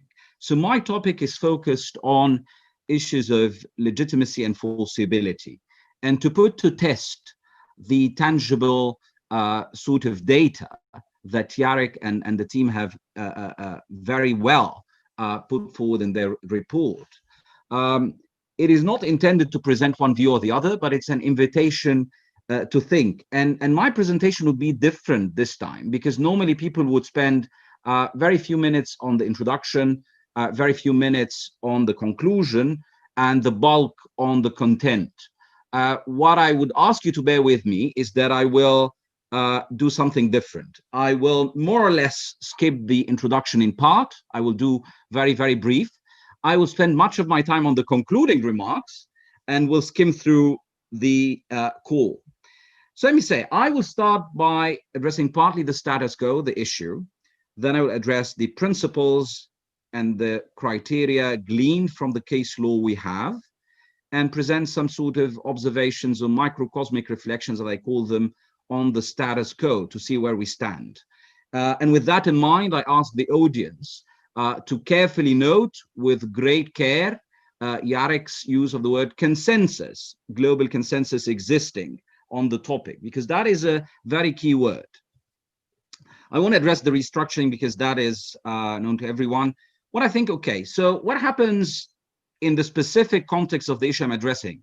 When an investor commences arbitration, what does the respondent state want to know? Whether the claimant is a real investor eligible for protection under the relevant BIT. And this takes us to the excellent philosophical question Lucas was saying, where does the tribunal's duty start and stop?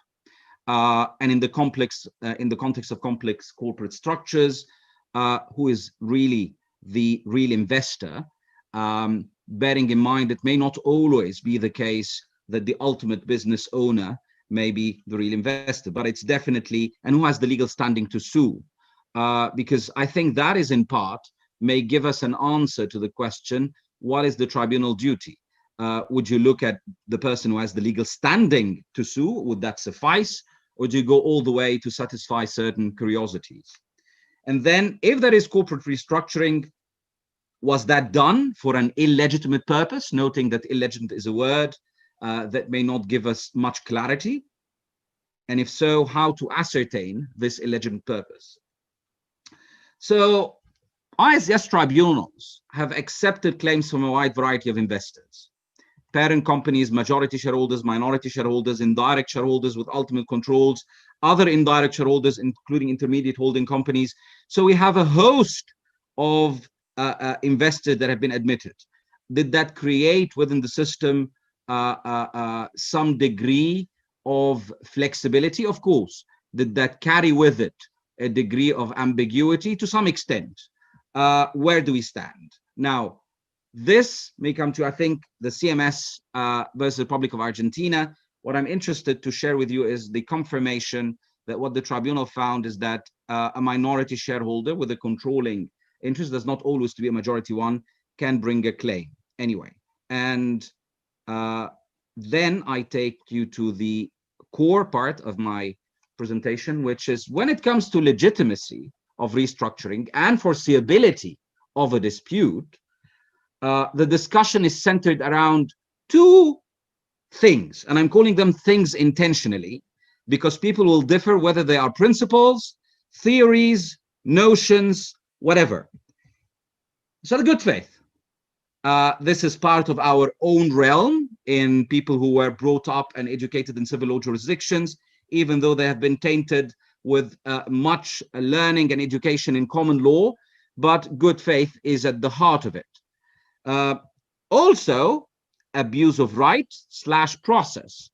When I talk about abuse of right and process, people should be nuanced in terms of the process is more on the procedural side. The right is more or less on the substantive side, though I acknowledge there are procedural and substantive rights. But for all present purposes, let's deal with them as a package, that is abuse of rights process at large. Now, what constitutes good faith and abusive exercise of right is not expressly articulated in international law instruments, is it? It's not.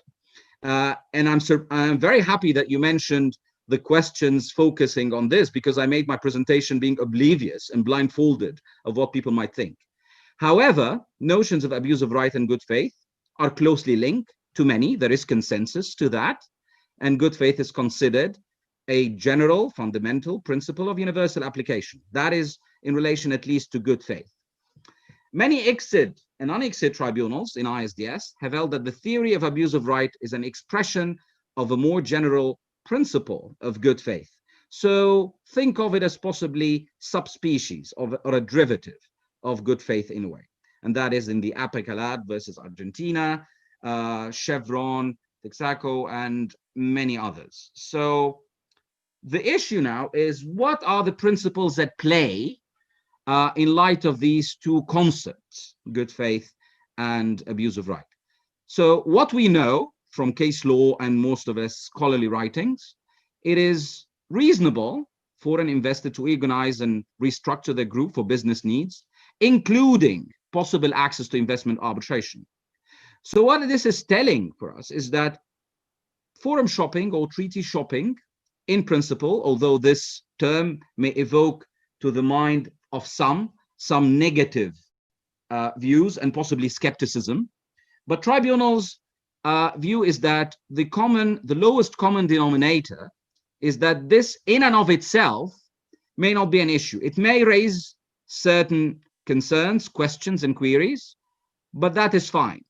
However, only investors whose corporate structure is organized or reorganized in bad faith or not in good faith will not be protected. So the ones who do it in good faith will be protected. That is fine as a principle. And I think many people would agree on this. But what does that mean? What rules can be distilled from this? And then this brings into the equation abuse of process and abuse of right. What happened here is that people looked at the foreseeability element in part and looked at the measure. Was the restructuring before the occurrence of an event or a measure giving rise to a later dispute? Was the specific dispute in contemplation of the investor? Did they do that with the sole motivation, or at least reasonable or high motivation to do so?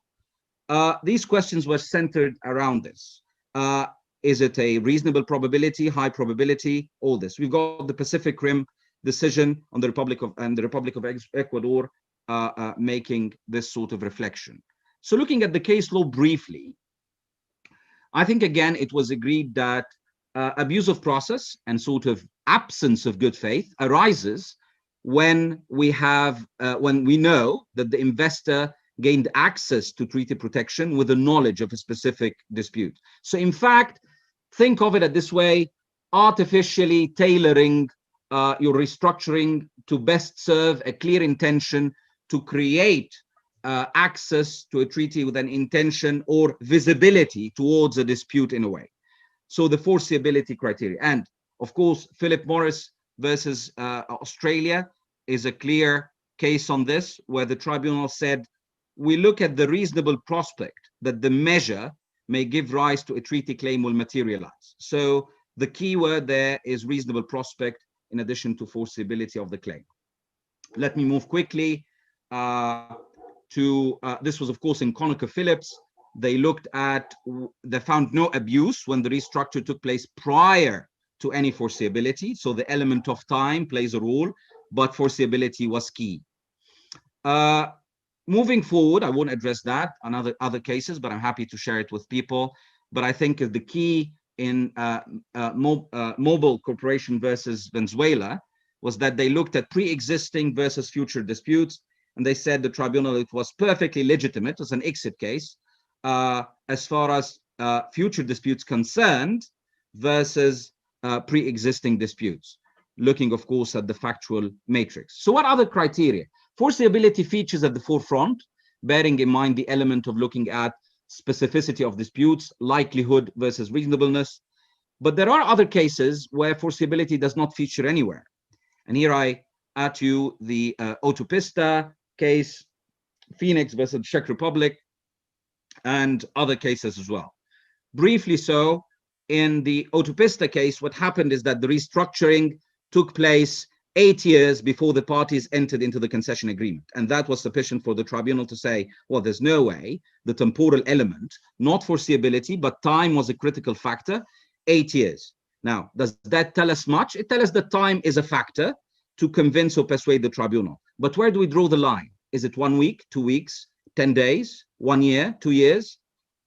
No much clarity is offered. And this takes us to the Phoenix, which I think was an outright clear situation where 2 months after the restructuring, proceedings were commenced. And that was taken to be considered as an abuse of right and an investment not made in good faith. And so the case was dismissed. And then that was the duty to deal honestly and fairly. So here we're looking at 2 months versus 8 years. Time, again, no reference to foreseeability. And there comes the Gremsitel versus Peru. The tribunals tried to strike a balance by creating a sort of an equilibrium of sorts, by saying, yes, corporate restructuring, it's fine, even if designated to obtain investment treaty benefits. And the caveat, of course, is that we're looking at the treaty language, whether this is allowed or not, assuming this is allowed or there is no prohibition on doing so. They say it's not illegitimate per se. And then they go on to add, we look at foreseeability, looking at a very high probability. And here is the issue. This award was rendered in 2015, and the Philip Morris Award again in 2015. But the Philip Morris refers to a reasonable prospect, not a very high probability. And the tribunal went further to raise the threshold or the bar high in the Gremsitel case by saying, well, abuse of right would be considered and affirmed in very exceptional circumstances. again, helpful. And this brings me to the bulk, and I will try to be brief on this, the reflections. We know, of course, that there are cases out there, and we've seen the excellent report Jarek and his colleague prepared with the cases. What I would like you to consider is that it is useful to entertain a thought, not necessarily to accept or reject it, but to reflect on it. And we learn from that because, as John Kennedy mentioned, too often we enjoy the comfort of an opinion without the discomfort of thought. And this is where my concluding remarks are. We know that in reality, corporate restructuring is a business decision. We can't stop companies from, of course, restructuring, and that is perfectly fine and is not illegal per se.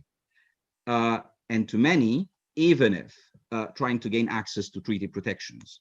And here is sort of my 2 cents worth type of thoughts on this. Is treatment of the forum and treaty shopping subject to clear norms?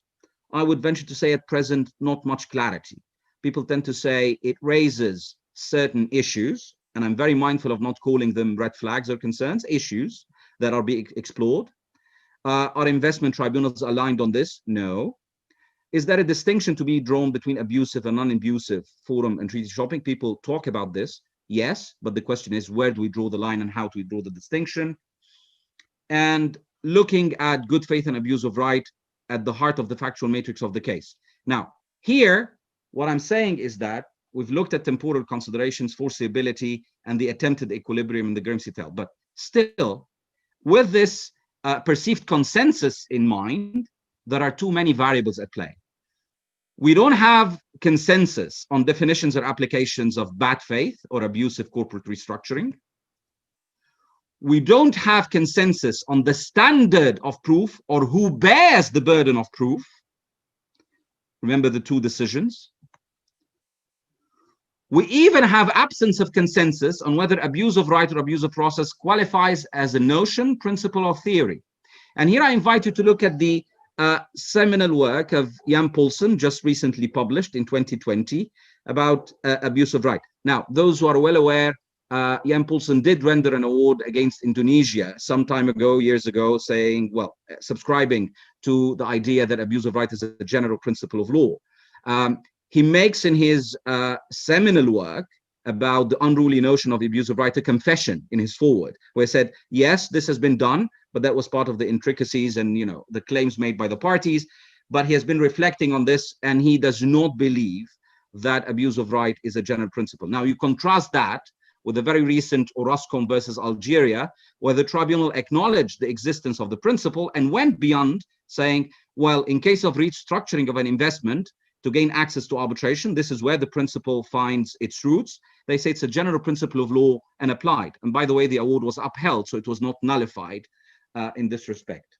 And even the Phoenix versus the Czech Republic, they say every rule of law includes an implied clause that it should not be abused, but not much clarity beyond that.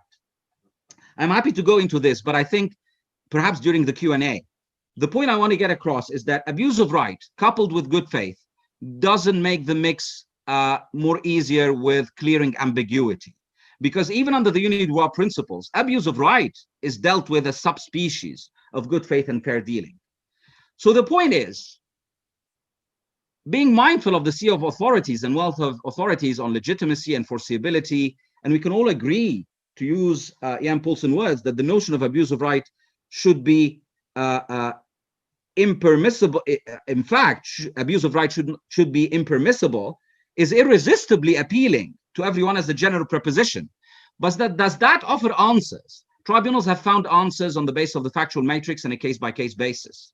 And the point remains, if foreseeability and legitimacy are needed, should foreseeability and certainty come from the wordings of the texts, established principles of international law, or ad hoc determinations of arbitrators?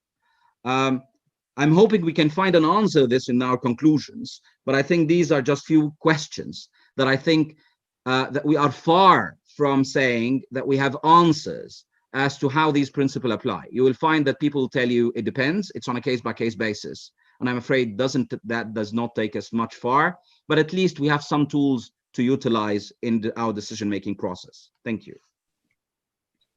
Thank you, Mohammed. At the beginning of the session, I promised everyone a very insightful presentation, and I'm sure we received it. A very quick question from Professor Björklund to Mohammed, because we're running out of time. So if you can just quickly, a question and an answer, and we will go to Professor Björklund's presentation afterwards. Thanks. Well, I can probably ask quickly, and we'll see. I'm not sure there's a real answer to this, but do you think, Mohammed, that one of the problems that we have in finding a clear path is that there really isn't consensus or much, I don't know, thought given, or it's certainly not in cases, about why this is an abusive right? And I say that because it's relatively clear that when a state is faced with a claim, it's going to raise any jurisdictional defense that it can. So that is a treaty shopping, you know, abusive right is one of the jurisdictional defenses that is available to it. But when you look at the way that treaties are drafted, the broad standing, the broad definition of investment, the broad access to, you know, investors who own or control directly or indirectly, then it seems a little bit difficult to ascertain what is an abuse of what seems to be a really broadly given right. And on a kind of on a related note, you know, when we think about the location of the capital, right, the origin of the capital, you might say, does the state really care? Let's say we've got an investment of $1 billion. Does the state really care whether that money came from the Netherlands or whether it came from the United States first and then was channeled through the Netherlands if it gets that amount of investment? And that's, I think, another kind of issue about the whole bilateral nature versus maybe bilateralness isn't what we're really looking at. Anyway, I'll stop because I could keep going. It's excellent questions, Andrea, and I think it goes back to the point that I was making earlier about the sophistication of texts. And I think many people have made it a business over the past years to provide restructuring advice to gain access, because there's nothing at the time was preventive of this. As tribunals, parties, council, states, investors became more sophisticated with ISDS disputes, this immediately surfaced as presented itself as a question of legality. Is it legitimate to do so? And if the answer is yes, to what extent? And if the answer is no, then in what cases? And I think because of the absence of clarity, there was immediately the way out for tribunals is to rely on principles that offer sufficient broad perspective and people cannot disagree with.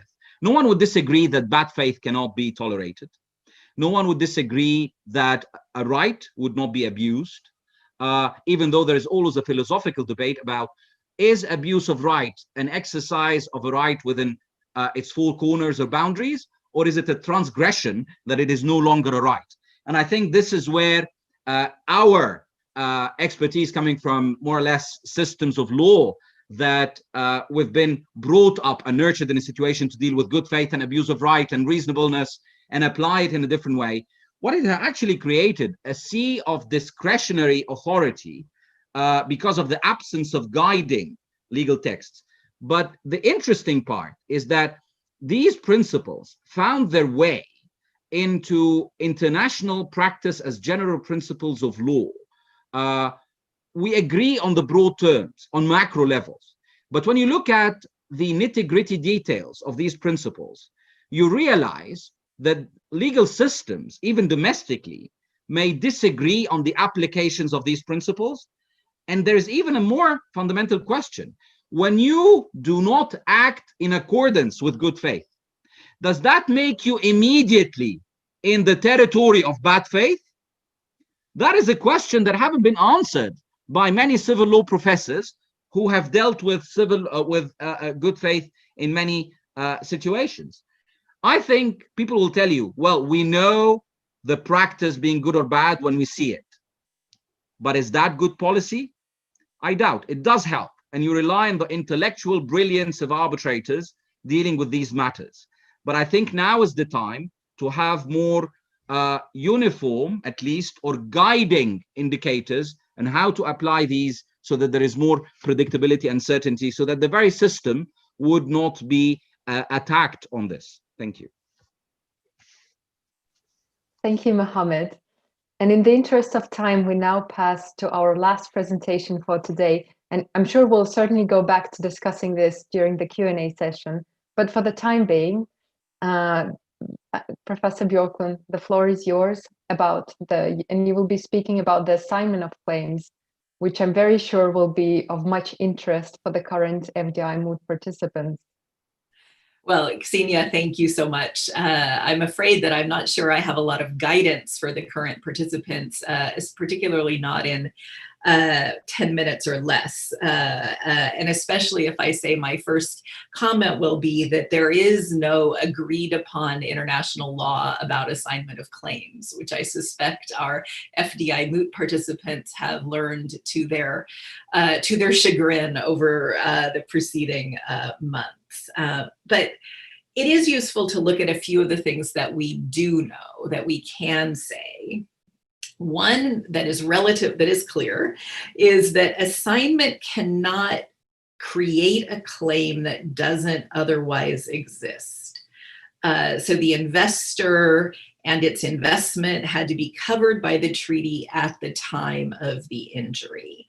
And we see this pretty clearly in Africa Holdings versus Congo, maybe a little less in Mahili versus Sri Lanka, which I think is decided on slightly different grounds. But that is relatively clear. It could bleed into this question of abusive right and abusive process. But we know that you have to own the claim, you have to own the investment at the time of the injury.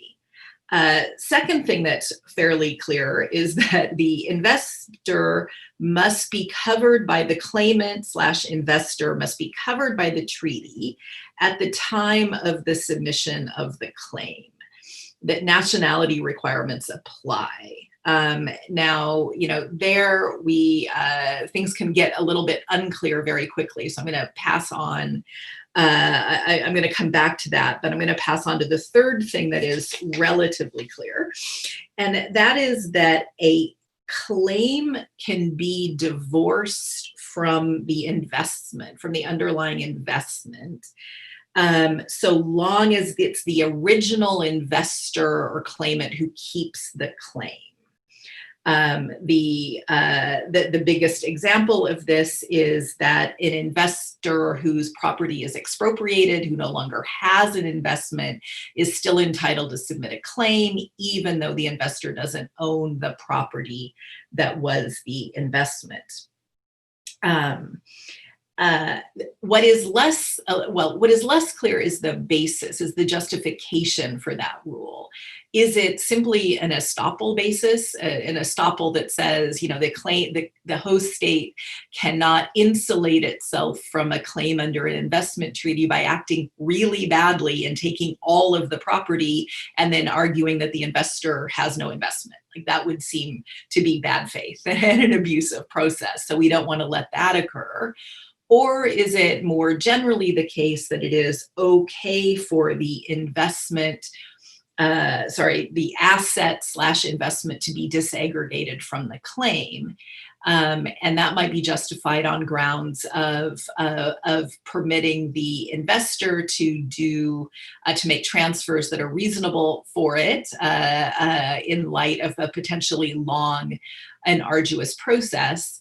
So I would say that provisionally, as long as the investor, the original investor, keeps the claim, the original investor doesn't necessarily have to hold the underlying asset, even if there is no actual expropriation. But then there are a lot of things that are less clear, or at least that are not widely accepted.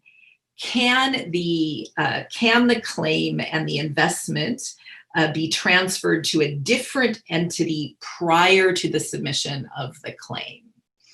And there are various answers to this. There's a small, I think, contingent that says absolutely not. The claim is personal, and it cannot ever be transferred. And there are a couple of cases in which that was found to be the case, although in both of those cases, those statements are arguably obiter. They were not really the ground. There was a different rationale for not permitting the assignment of the claim in those cases. More generally, there's kind of a range of responses, and the answer would seem to be that if you have a related company, the same company, a related company in the same corporate structure with the same nationality, the answer is probably yes. If it's a different company with the same nationality, the answer is probably / possibly. And if it's a different company with a different nationality, the answer is no. But notably, these questions have been governed more by what we could call the law of nationality, right? The law of ratione personae, than about any real focus on assignment of claims as such. So the focus has been on whether the entity has the appropriate nationality, and if the entity doesn't have the appropriate nationality, then it can't submit the claim. So there's that limitation imposed. But it's not clear that that limitation was ever designed or directed towards assigning the claim.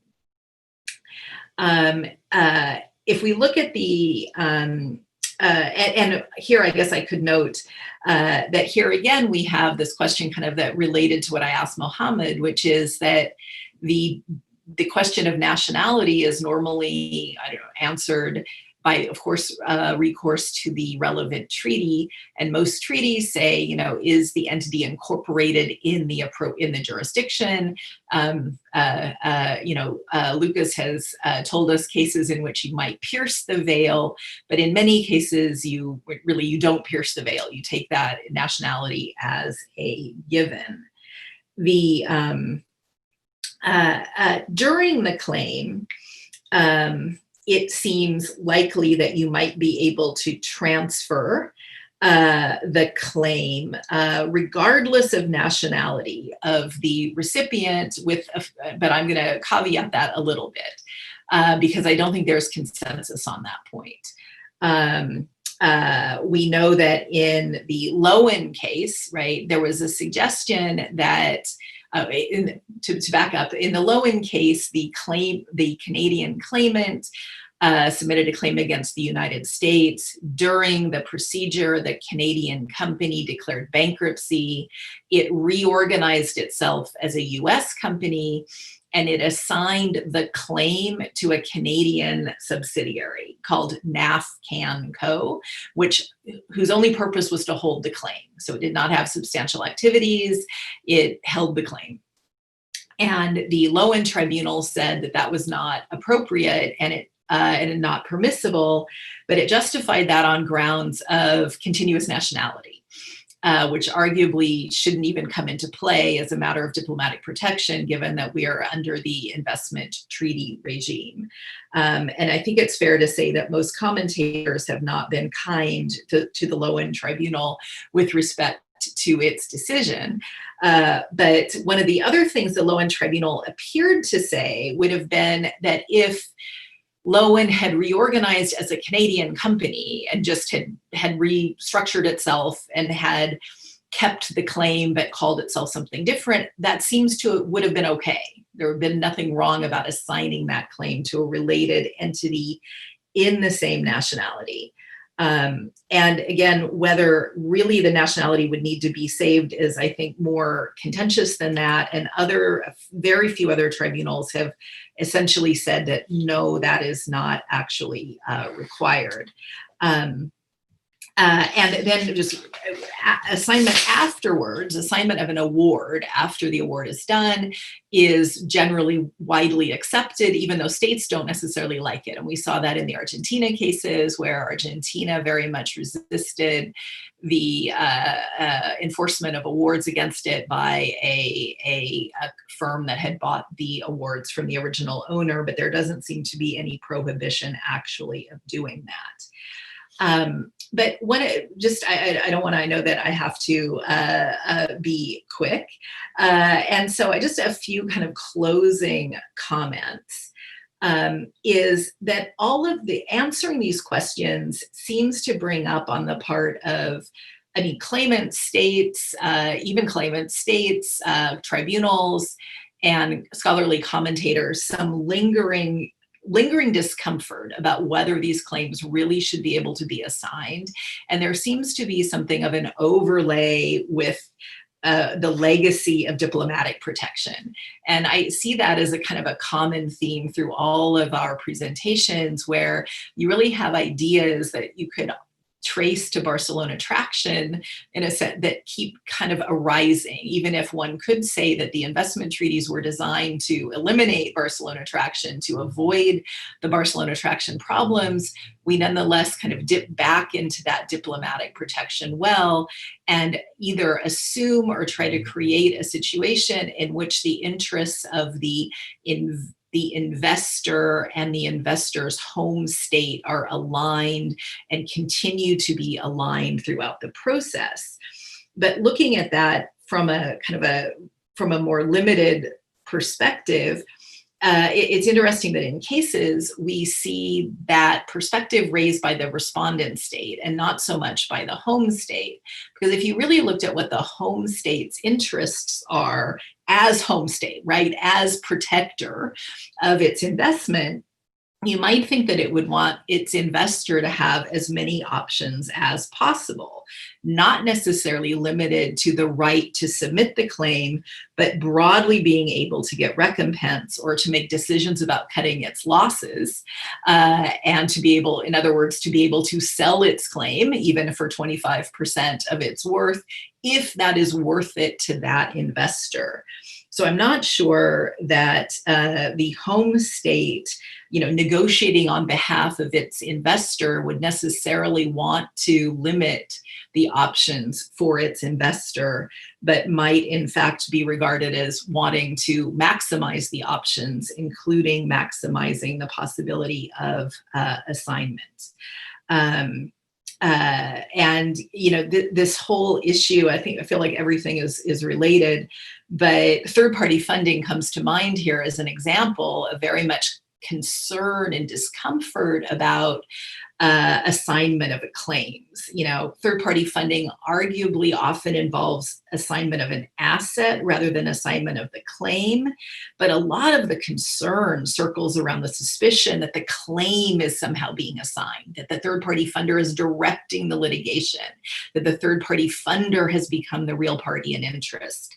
And while there are certainly practical concerns about ethics and costs related to third-party funders, I think the discomfort is deeper. The discomfort is more along the lines of, this is not the entity who's entitled to bring the claim, and they shouldn't be bringing the claim. So I'm going to stop there, but I do think that these are really fascinating issues, and really fascinating that after 25 years of pretty active and robust investment treaty arbitration practice, we don't have answers to them yet. Thank you, Andrea. I wish to say that things are more clear for us now, but I'm compelled to say that they're not.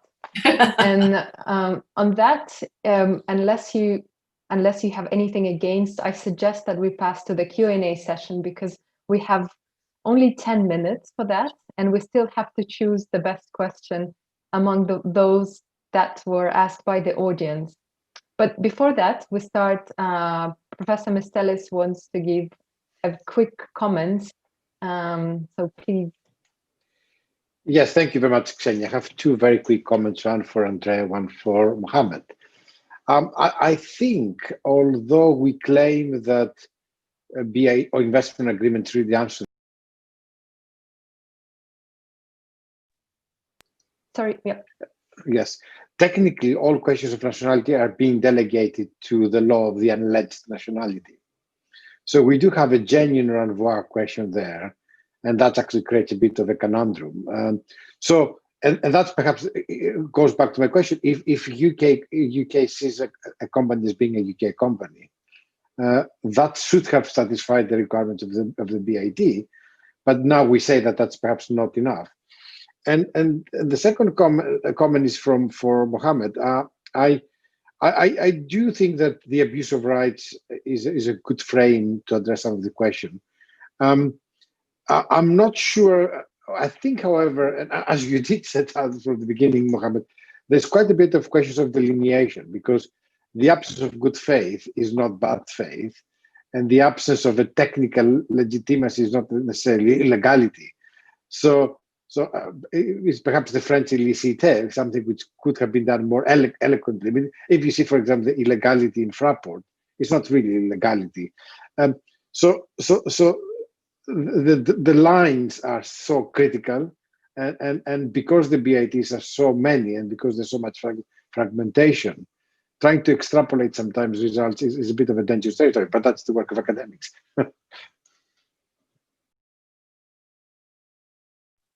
Thank you, Lucas. Mohammed, Andrea, would you like to respond to that, to give any further comments, or we pass to the questions? I would say let's pass to the questions, just because I'm aware that we're running out of time, and we can talk to Lucas later. Great.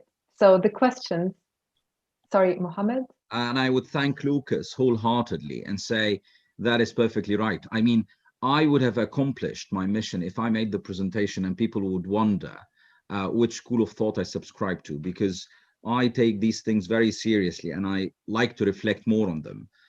As I mentioned, good faith, abuse of right, these are concepts with which we are very familiar, but I recognize, especially in the common law world, that abuse of right may be a little bit of too much for them, especially when they have embraced good faith. So I tell you now, you're bringing abuse of right as well. But I think it's a reality. We see cases referring to this. And I think, yeah, I agree with what definitely Lucas has mentioned. Thank you. So now the question from the audience. And well, actually, I think that we covered most of the questions that were asked before the conference and during the conference. But there is probably one question that is tied to the current factual circumstances. So the question goes as follows.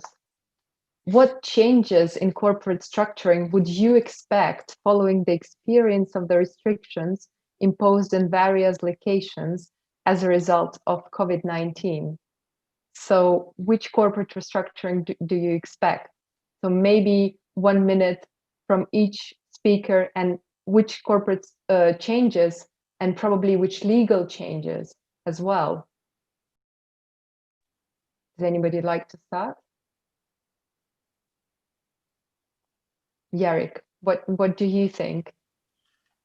Well, I don't think that the COVID situation is so fundamentally changing the basic rules of international investment law. So essentially what investors want is to have the most beneficial treatment, and host states want to have more investments, and I don't think COVID really changes much here. There may be more cases, although the levels of foreign direct investments are declining, as we discussed earlier, but there may be more cases because of the number of various unusual regulatory measures which states are taking, and it's also the process of corporate restructuring is also quite slow. I mean, by the time we understand what COVID means for the practice of investor-state dispute settlement, then that's the first step, and then the next step would be to think, okay, how can we restructure? So I think it's a long process, and we are not yet sure what sort of impact COVID will have on investor-state disputes. Thank you. Would anyone like to add, or we move to the next question about the assignment I think a very quick answer, perhaps, Xenia, is I'm not sure whether it is COVID that will drive this type of reforms, but I think we will see in BITs more and more denial of benefits provisions, especially where the corporate restructuring is something that will not be palatable to the state. But I think that's not just COVID. I think it's already a direction of travel that one sees. Yeah, Sure, what I think is interesting is that I think we might have answered that question differently 6 months ago than now. In that, remember back in March, there was a great deal of concern about supply chains and about whether goods were going to be able to move and be transported, and everyone was hoarding toilet paper and all kinds of things. And really those fears turn out to have been mostly not realized. So I think that that it's likely to be less restructuring, like for fear of, first, I think you'd have much more likely to have restructuring for fear of actually being able to serve your customers, to be able to do business. And it turns out that we're not going to have to do that. So that was just my. The only thing I would add, and I mean, the question is very broad. It goes to legally and then to COVID impact on investment. The thing I've been trying to reflect on is whether COVID-19 has catalyzed perceptions or geared perceptions towards more attention to national and regional investments compared to international investment. I'm saying that with hindsight because what we've seen so far is that because of COVID-19, there have been more restrictions on export of stuff, more barriers to imports of stuff, and more movement towards realizing that much more attention to national, domestic investment, national treatment, and regional investments may be on the rise. And I think COVID has catalyzed this and has fueled these perceptions. And so it would be very interesting to see the interplay between the international, the regional, and the domestic on this front, I think in the next 5 years or so. Thank you, Mohammed.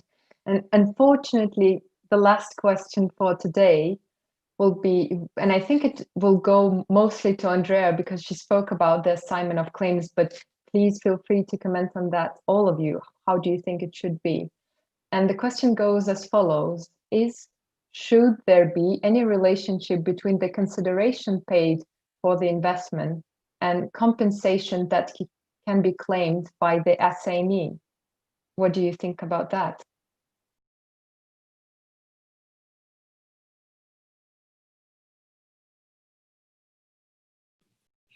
So if I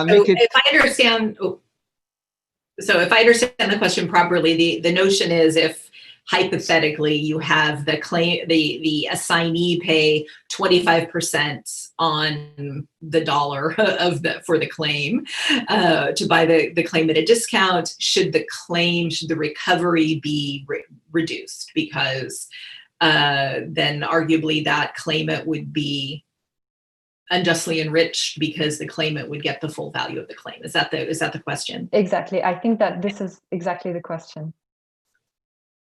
I think I feel like I could say it depends. I could take refuge with Mohammed behind the notion that we should reflect on these questions more deeply. So with that as a caveat, I think my initial, instead of saying it depends, I'm going to say not necessarily. So I don't see that just because you've purchased the claim at a discount, you should necessarily not be able to get full recovery. That does not strike me as inevitable.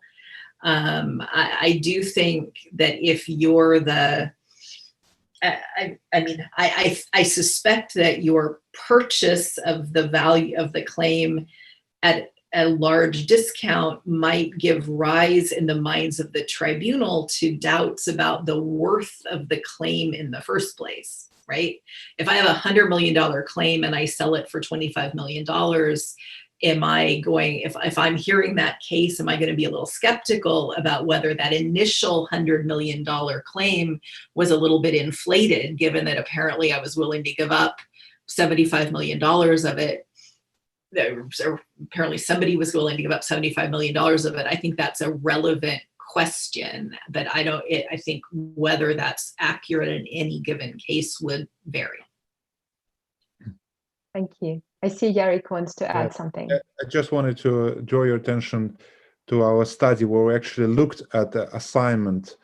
We looked at assignment of claim, assignment of debt, and assignment of award proceeds, because we considered it as a sort of different methods of restructuring. And apparently, if in situations of assignment of claim, tribunals uphold objections against jurisdiction in 40% of cases, but in 60% they deny it. And that's relatively high, so compared to other ways of corporate restructuring. But you see 60 to 40, that still doesn't give us a consensus. So it's still very much split. And that's the nature of international investment law. You have different tribunals going in different directions with very good reasoning supporting it. And I think that would be the best way to conclude our session, which was subject to a lot of debate. And I think Jarek summarized it all in this sentence. So Lucas, Andrea, Mohammed, Jarek, I sincerely thank you for your excellent contributions. A lot of good food for thoughts. And it was my pleasure to be with you today. But it's a pity that we had only time to discuss 2 questions, but I think, and as I understand, you are allowed to choose the question that was possibly asked by other speakers today, or so which question did you like the most? Not necessarily from the audience. Tanya, did you get many more questions? Maybe we don't have to answer them. You can just read a few questions and then we can decide. No, actually, no. That was possibly only 2 questions, but all others were about, as I said, about the line between good faith and bad faith restructuring. It was about an economic intent that was, I think, covered by Mohammed. And it was also about different jurisdictions and different nationalities in the assignment of claims. So they were all, I think, more or less covered. And only those 2, I think, was added something new to the debate we already had. But as I said, if you like the question of your fellow speaker, please feel free to say which one. Who would like? Maybe Jarek, which question? Mohammed, which question you like? No, I mean, I say as a policy to help us steer in the right direction.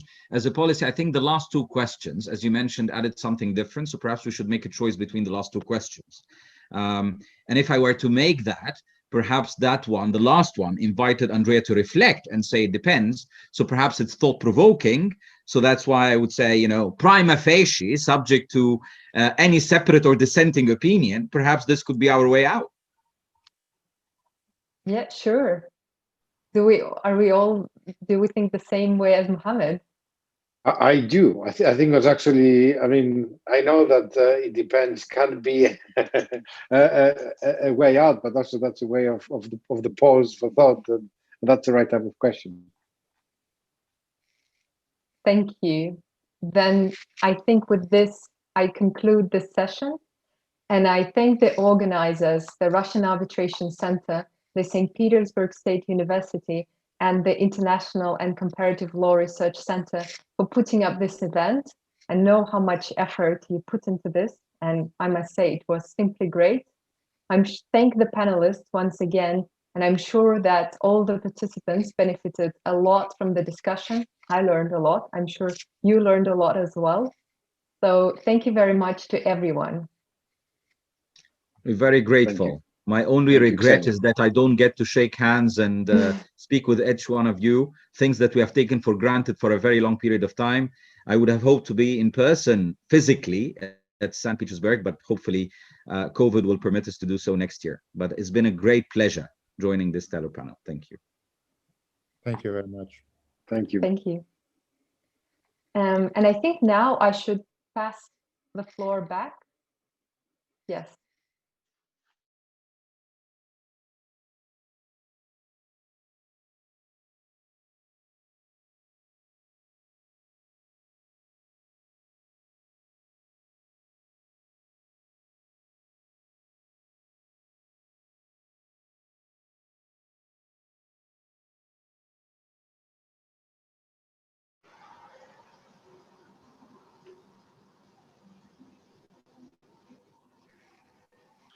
Great. So now I think I should pass the floor back to Dmitry Mednikov, who will shortly announce the best question of his session. So please, Dmitry. Thank you, Ksenia. The best question, and the only question that from the audience that we have been able to address in the first panel belongs to Yelena Burova from Ivanyan and Partners. Congratulations, Lena. And as for our session, I must say that even though we received a lot of questions, well, you saw it yourself that the speakers unanimously agreed that the best question was about the compensation and the assignment of claims.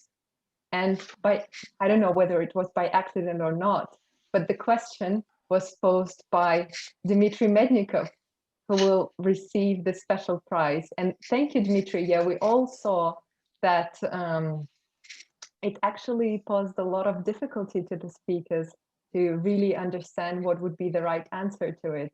Thank you for provoking this debate. My pleasure, my pleasure. And I think, as I understand, this is all. I wish the FDI Mood participants best of luck for tomorrow and during the global rounds as well. I hope it was useful to all of you. And thank you for being with us.